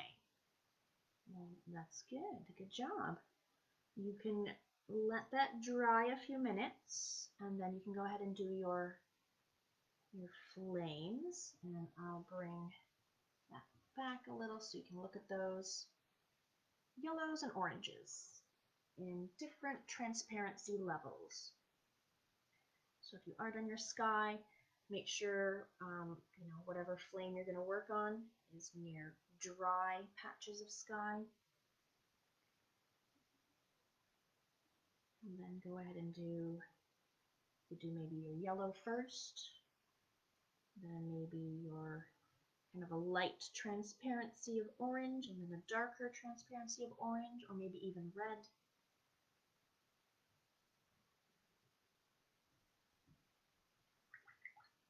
Because, yeah, I'm sure there are some people who are ahead of me in the game here.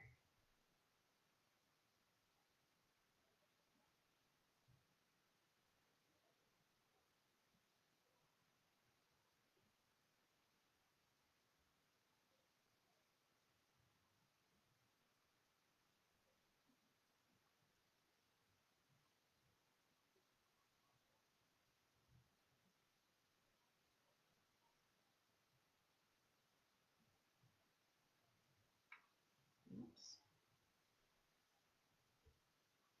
Blob.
The darkness of this blue in the sky will really set off those bright yellows and oranges.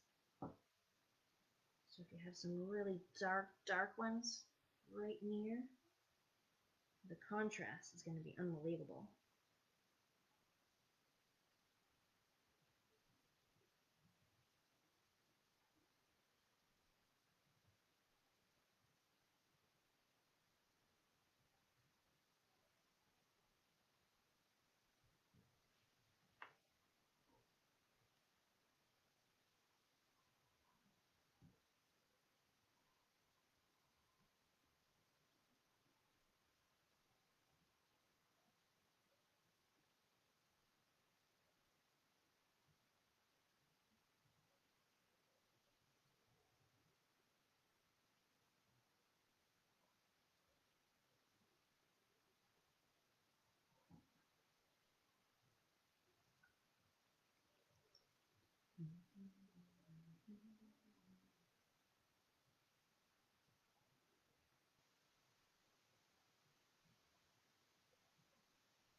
more, a few more.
Christine says volume very low. Well, I haven't been talking a lot, actually. Been pretty quiet the past little bit here. But there is a volume on your device itself and the volume of the video itself too. And sometimes it's different on, say, a laptop and on your like a phone or a handheld device. But a lot of art is visual, right? All right, where am I going? Here.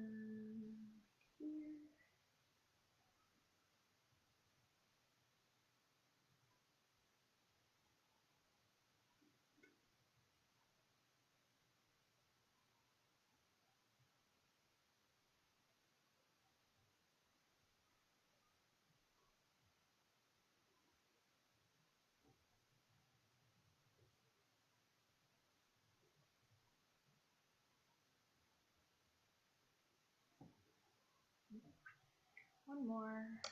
Oh, two more. Go over here.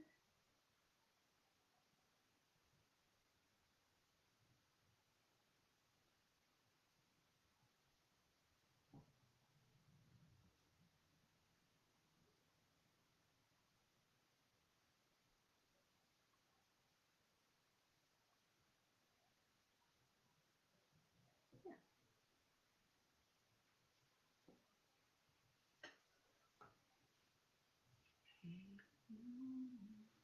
And yours can be, significantly darker than mine.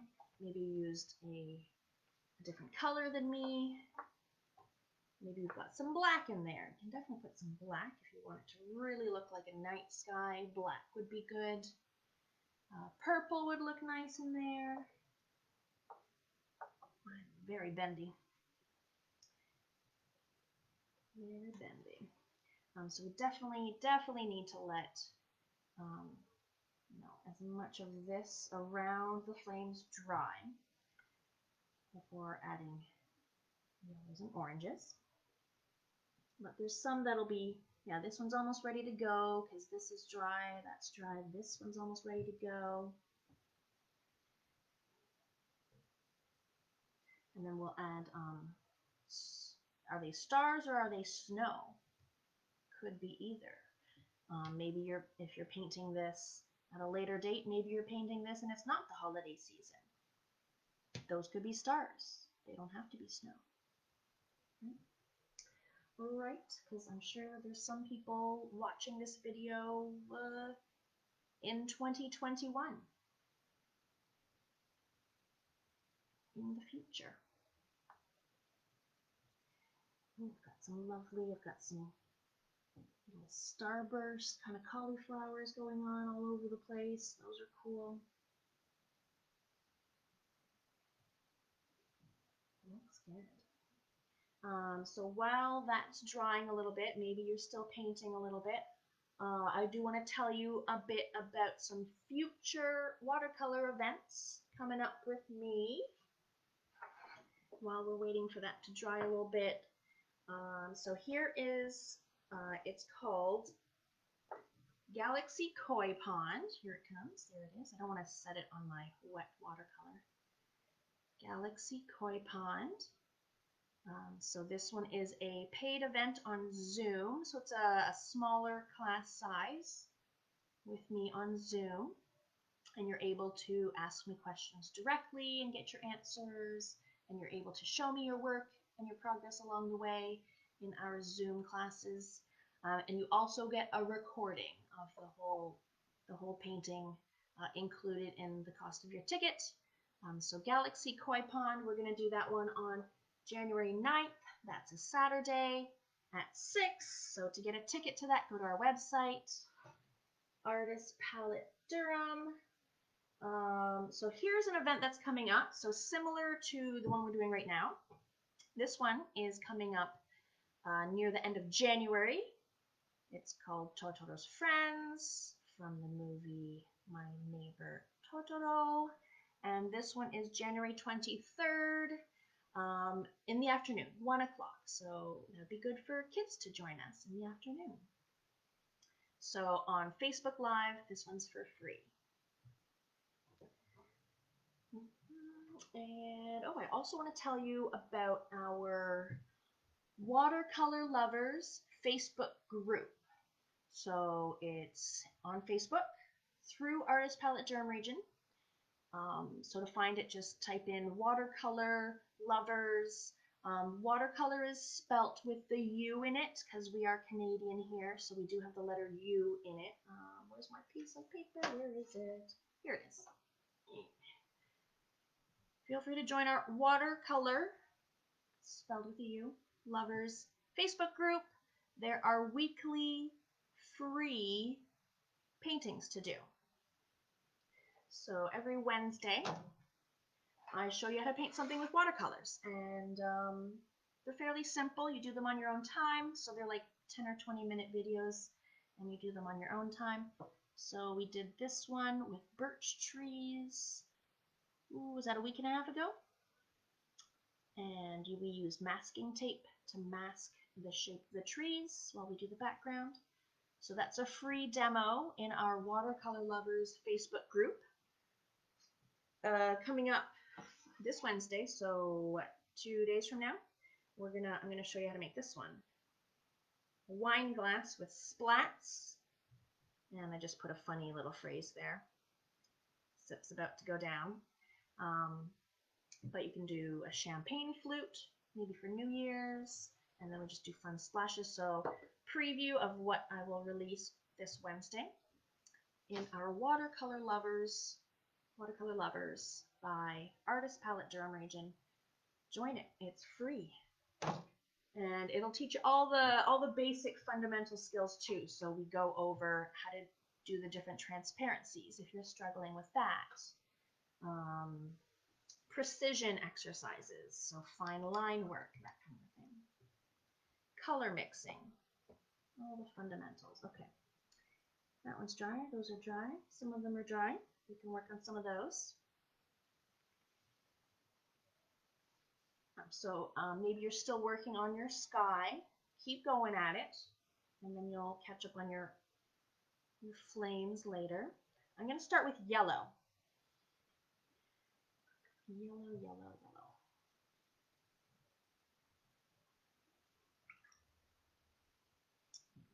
yellow. If your flames are maybe smaller than mine and you want to switch to a smaller brush to get into those little nooks and crannies, go ahead and grab a smaller brush.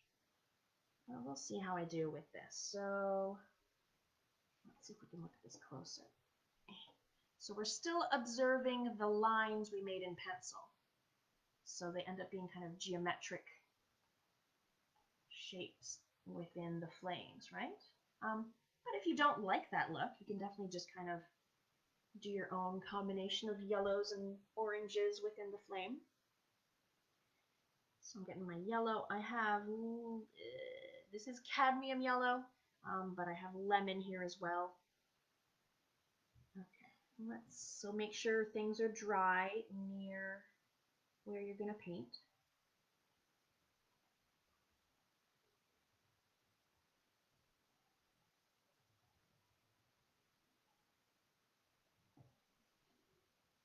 So I'm just going to paint right there because there's pencil lines going through the flame that you still have to observe. So it's a weird shape, but that's all I'm going to paint yellow on that one. Let's go with, I kind of focused my yellow near the tips, but that's not a hard and fast rule. It could be, you can have your yellow near the base. If you look at this one, most of my yellows are near the tips.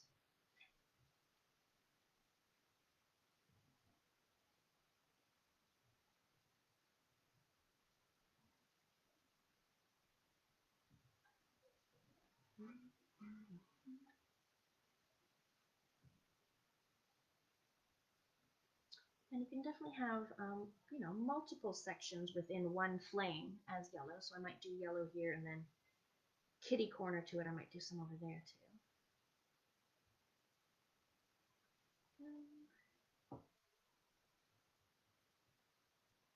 But be very careful with any wet blue. You don't want the yellow to turn green.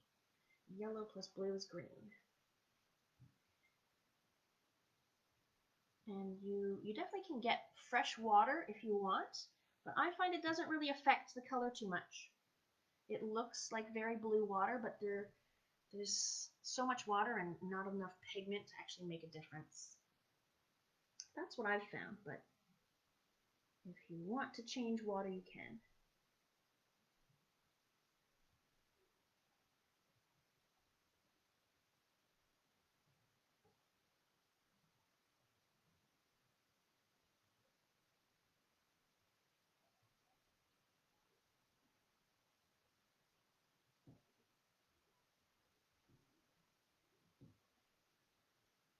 What will I do here? I'm going to do the biggest section yellow just because I want to.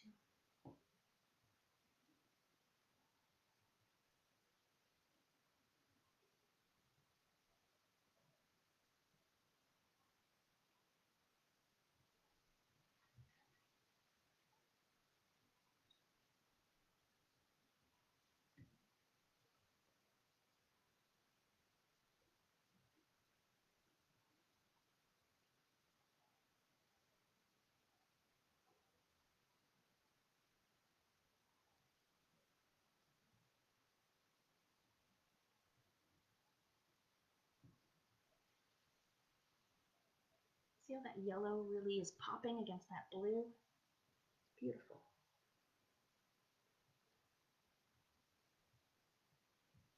Oh, I missed the little baby. The little baby.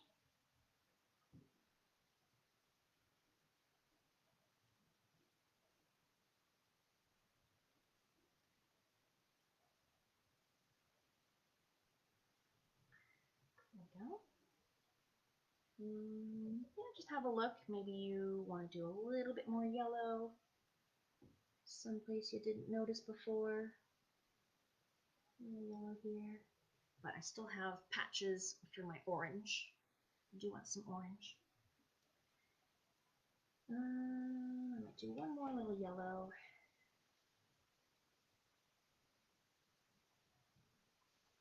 There we go.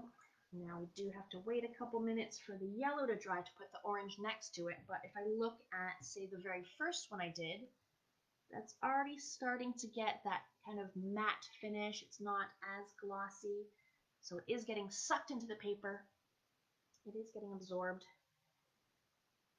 And then, yeah, my background, like the candles are pretty dry. The background, the sky has little bits of kind of little puddles. Now, if you do have a big puddle somewhere, so I have a big puddle, you can take like the corner of a clean, dry paper towel and just kind of, you just tap it and suck it up a little bit.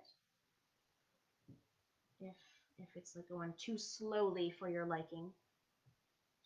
So there's a big puddle there. I could just kind of suck it up a little with my clean, dry. Here's another puddle.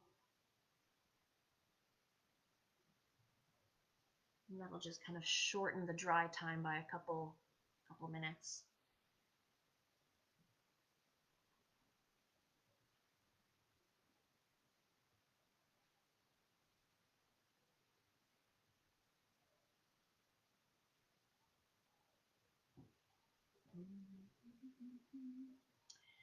Okay, Daniela says the Facebook page. So we're already on the Facebook page. It's Artist Palette Durham Region. That's the one we're already on, that this video is on right now, is our Facebook page.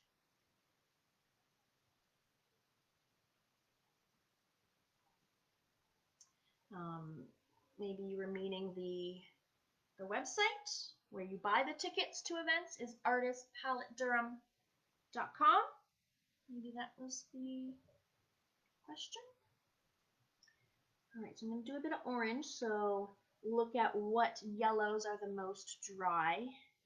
And you can go in with some orange or red. Mix orange and yellow together. Maybe you want to do some ochre. You can do some yellow ochre. Here's my orange.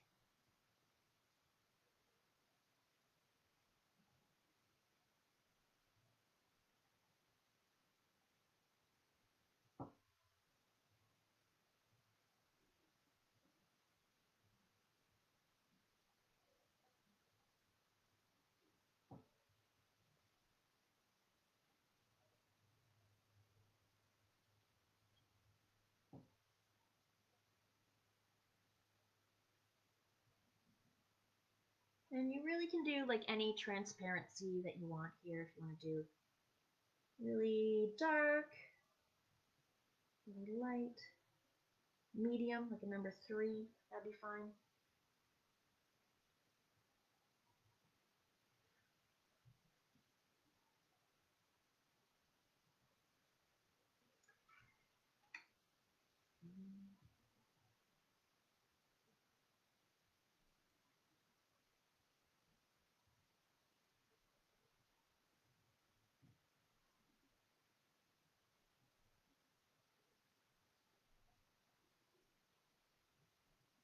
And really, if maybe the yellow that you put down there, maybe it's not as dry as you thought, it did bleed a little with the orange, that's okay.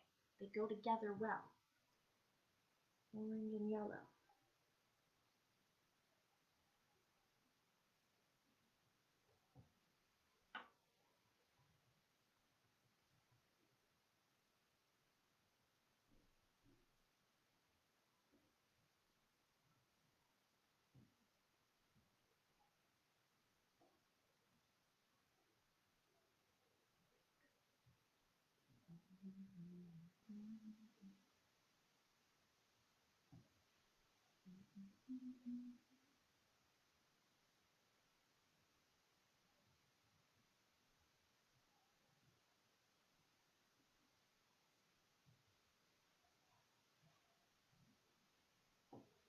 I'm painting along, and then I noticed a bit of sky that I never did.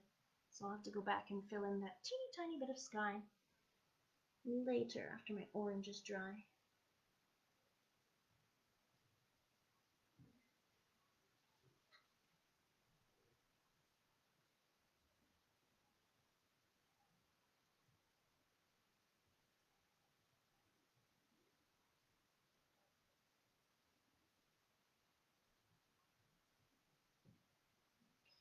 A little bit more.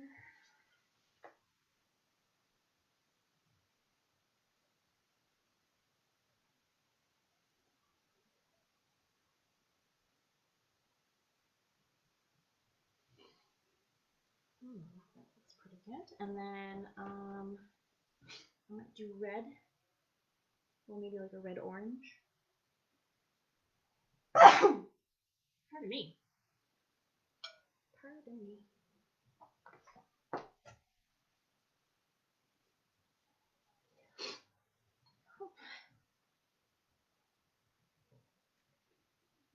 Okay, so I'm gonna do probably like a reddish orangish blend.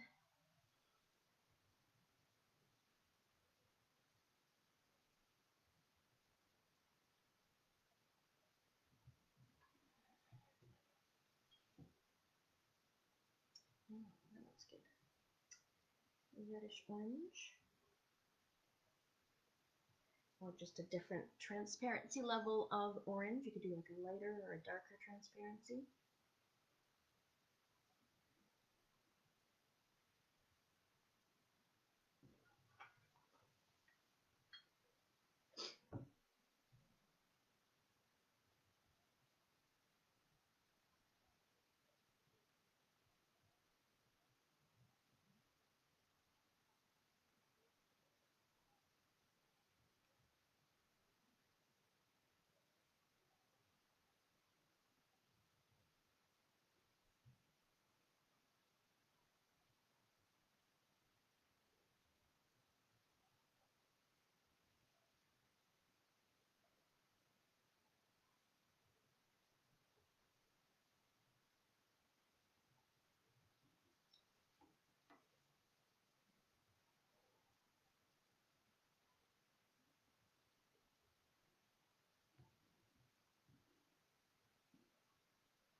And we do love, love, love, love to see what your finished paintings look like. You could either post a comment with your photo of your finished painting in the event, so in the Facebook event with this painting. You could put that in the comments with a picture, and then everyone could see what your painting looks like. Or if you want to keep it more private, of course, you could email us or direct message us in Facebook Messenger what your finished painting looks like. But we would love to see it.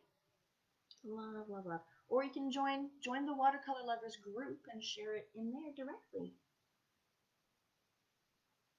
Okay, that's a nice reddish, orangish.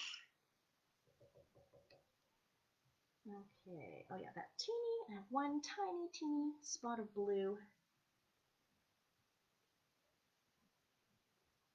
that I missed. There we go.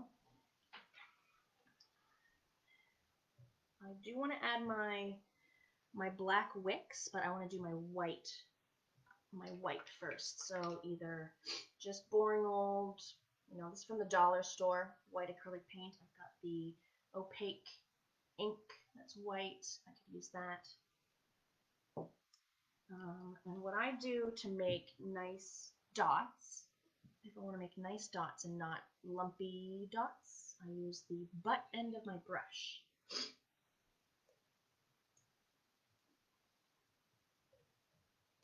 And you don't need a lot of paint here, so I've just got a little bit in my lid.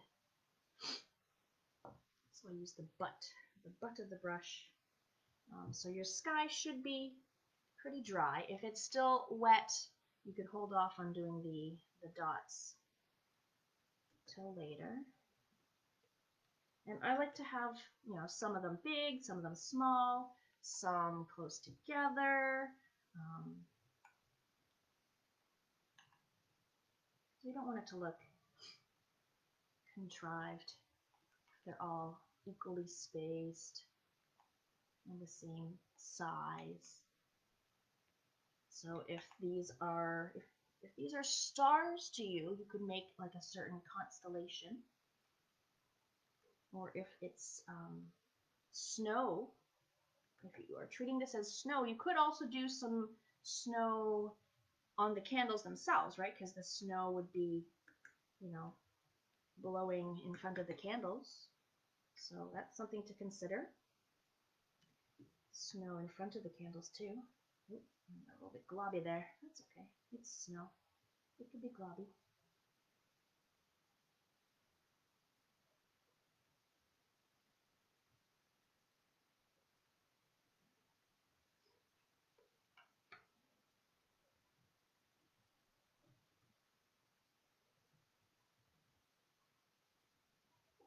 But I will do those wicks in just a minute when the flames are dry.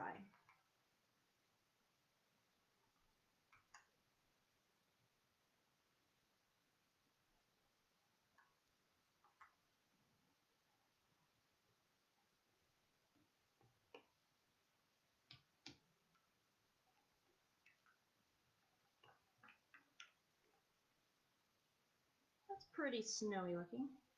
I'm treating it as snow, so it's just kind of swirling all over the place. Now, be sure to clean that so you don't get a handful of paint later on by surprise. Okay, so Daniela, yes, the Watercolor Lovers by Artist Palette Durham Region Facebook group. There is one membership question that you have to answer, but it's real easy. It's a real easy answer.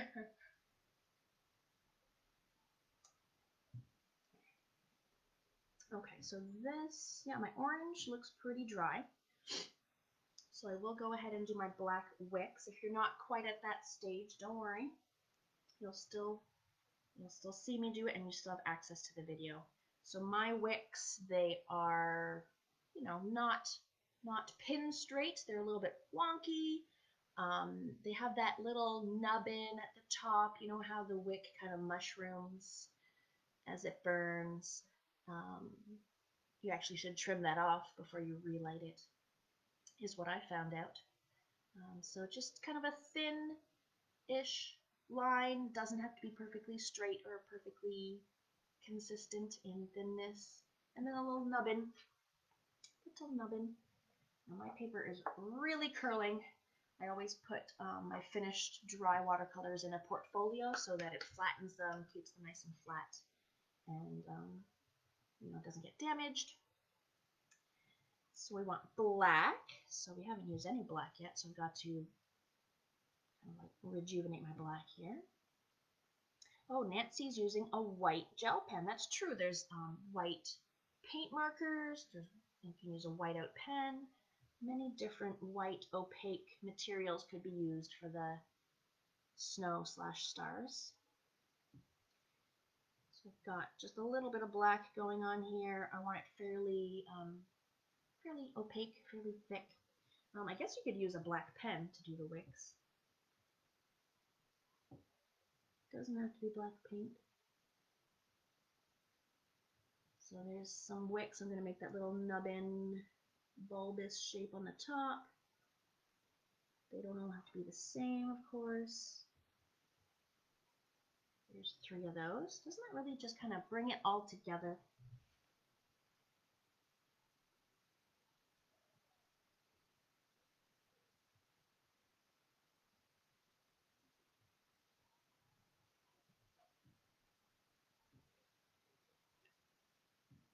Just be mindful of any wet snow star you have. Maybe not star. Star should be in the sky.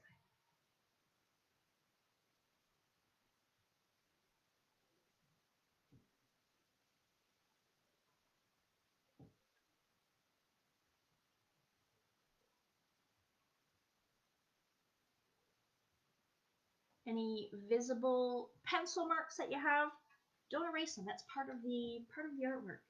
Those pencil lines are part of it, so don't worry about those. Okay, I've got my wicks. I'm going to sign it, of course. I always sign using a color that exists in the painting already.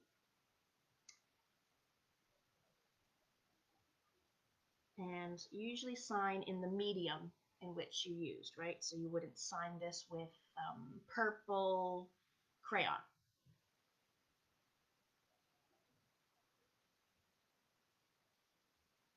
And I usually just do my initials, but you could do your whole signature. You can have the year, so you can commemorate this wonderful, wonderful year. No sarcasm. So you can see how mine, turned out completely different from each other. Yours will turn out different from mine too, right? There they are. Got a little snow happy over there. Again, we would love to see what yours turns out looking like. I'd love to see if you did different colors, different sizes, different shapes. Maybe you didn't even do candles. Maybe you did a Christmas tree. That would look good on a Christmas tree. Where was that page? So remember our Watercolor Lovers Facebook group. If you'd like to join that, there's lots of beginner exercises to do. You could do activities like this. This one's coming up on Wednesday. Oh, and my little tip card. This is a free event, and we do love doing them for you. If you feel like you want to give me a little tip, I do appreciate them. Who wouldn't? KristenArtist@hotmail.com is the email, or paypal.me/KristenArtist. Kristen's kind of spelt in an unusual way, but the way I remember it, because it's my own name. The name Chris and the number 10, because I'm a 10. Well, I guess you can't see me. I'm not wearing any makeup. I'm not really a 10. If you guys have any questions, you can type them in the in the comments. I'll read those. You can also like message our page directly if you have a more direct question. I'm glad you found it relaxing to watch, Lori. That's very nice. You're so welcome. Roseanne says, the sky is beautiful. Thank you.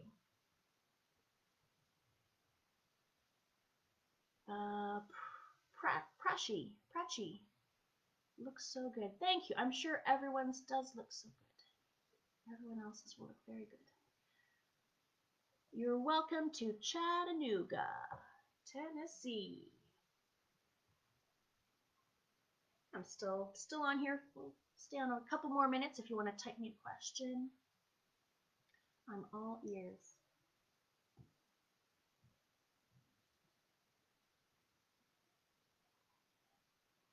Louise says, it looks complicated, but I made it easy. That's good. That's the goal, to make things as beginner friendly as possible.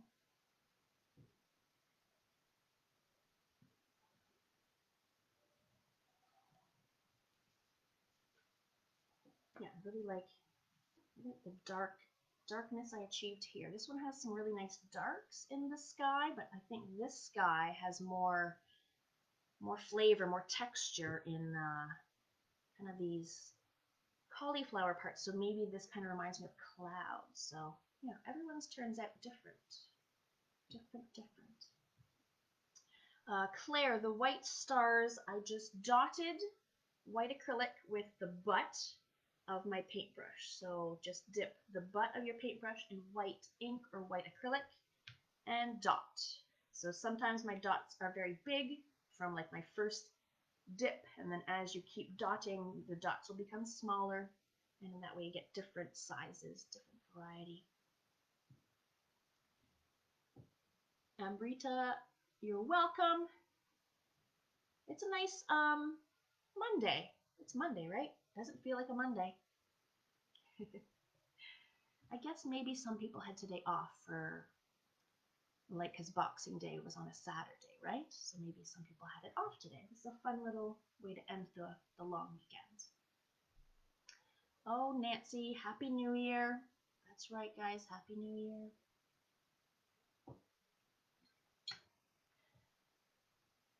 And first watercolor that doesn't look muddy. Excellent. Yes, it helps that there's a grid and you're painting one section at a time, and there's not really any overlapping at all. So things shouldn't turn out muddy. They should stay the true color that you put down. Good point. Julie says the difference between student paints and regular paints. Price, for one, quality, price and quality. A lot of, quality, I think would be, but like these are student grade paints. This is all I use. I've never really bought expensive, professional materials. Cost is a big one. But you can achieve this even with like a Crayola pack of 12, your basic primary colors. You can do this. Good question.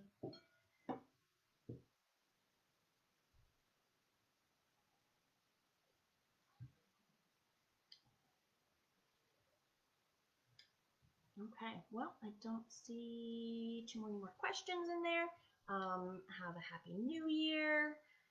Be well, be safe, and we'll maybe see you at a future event. And there are going to be more free watercolor events, so we'll see you then. Maybe we'll see you January 23rd for this one. January 23rd. All right, guys. Take care. Hello to Erin. All right, take care, guys.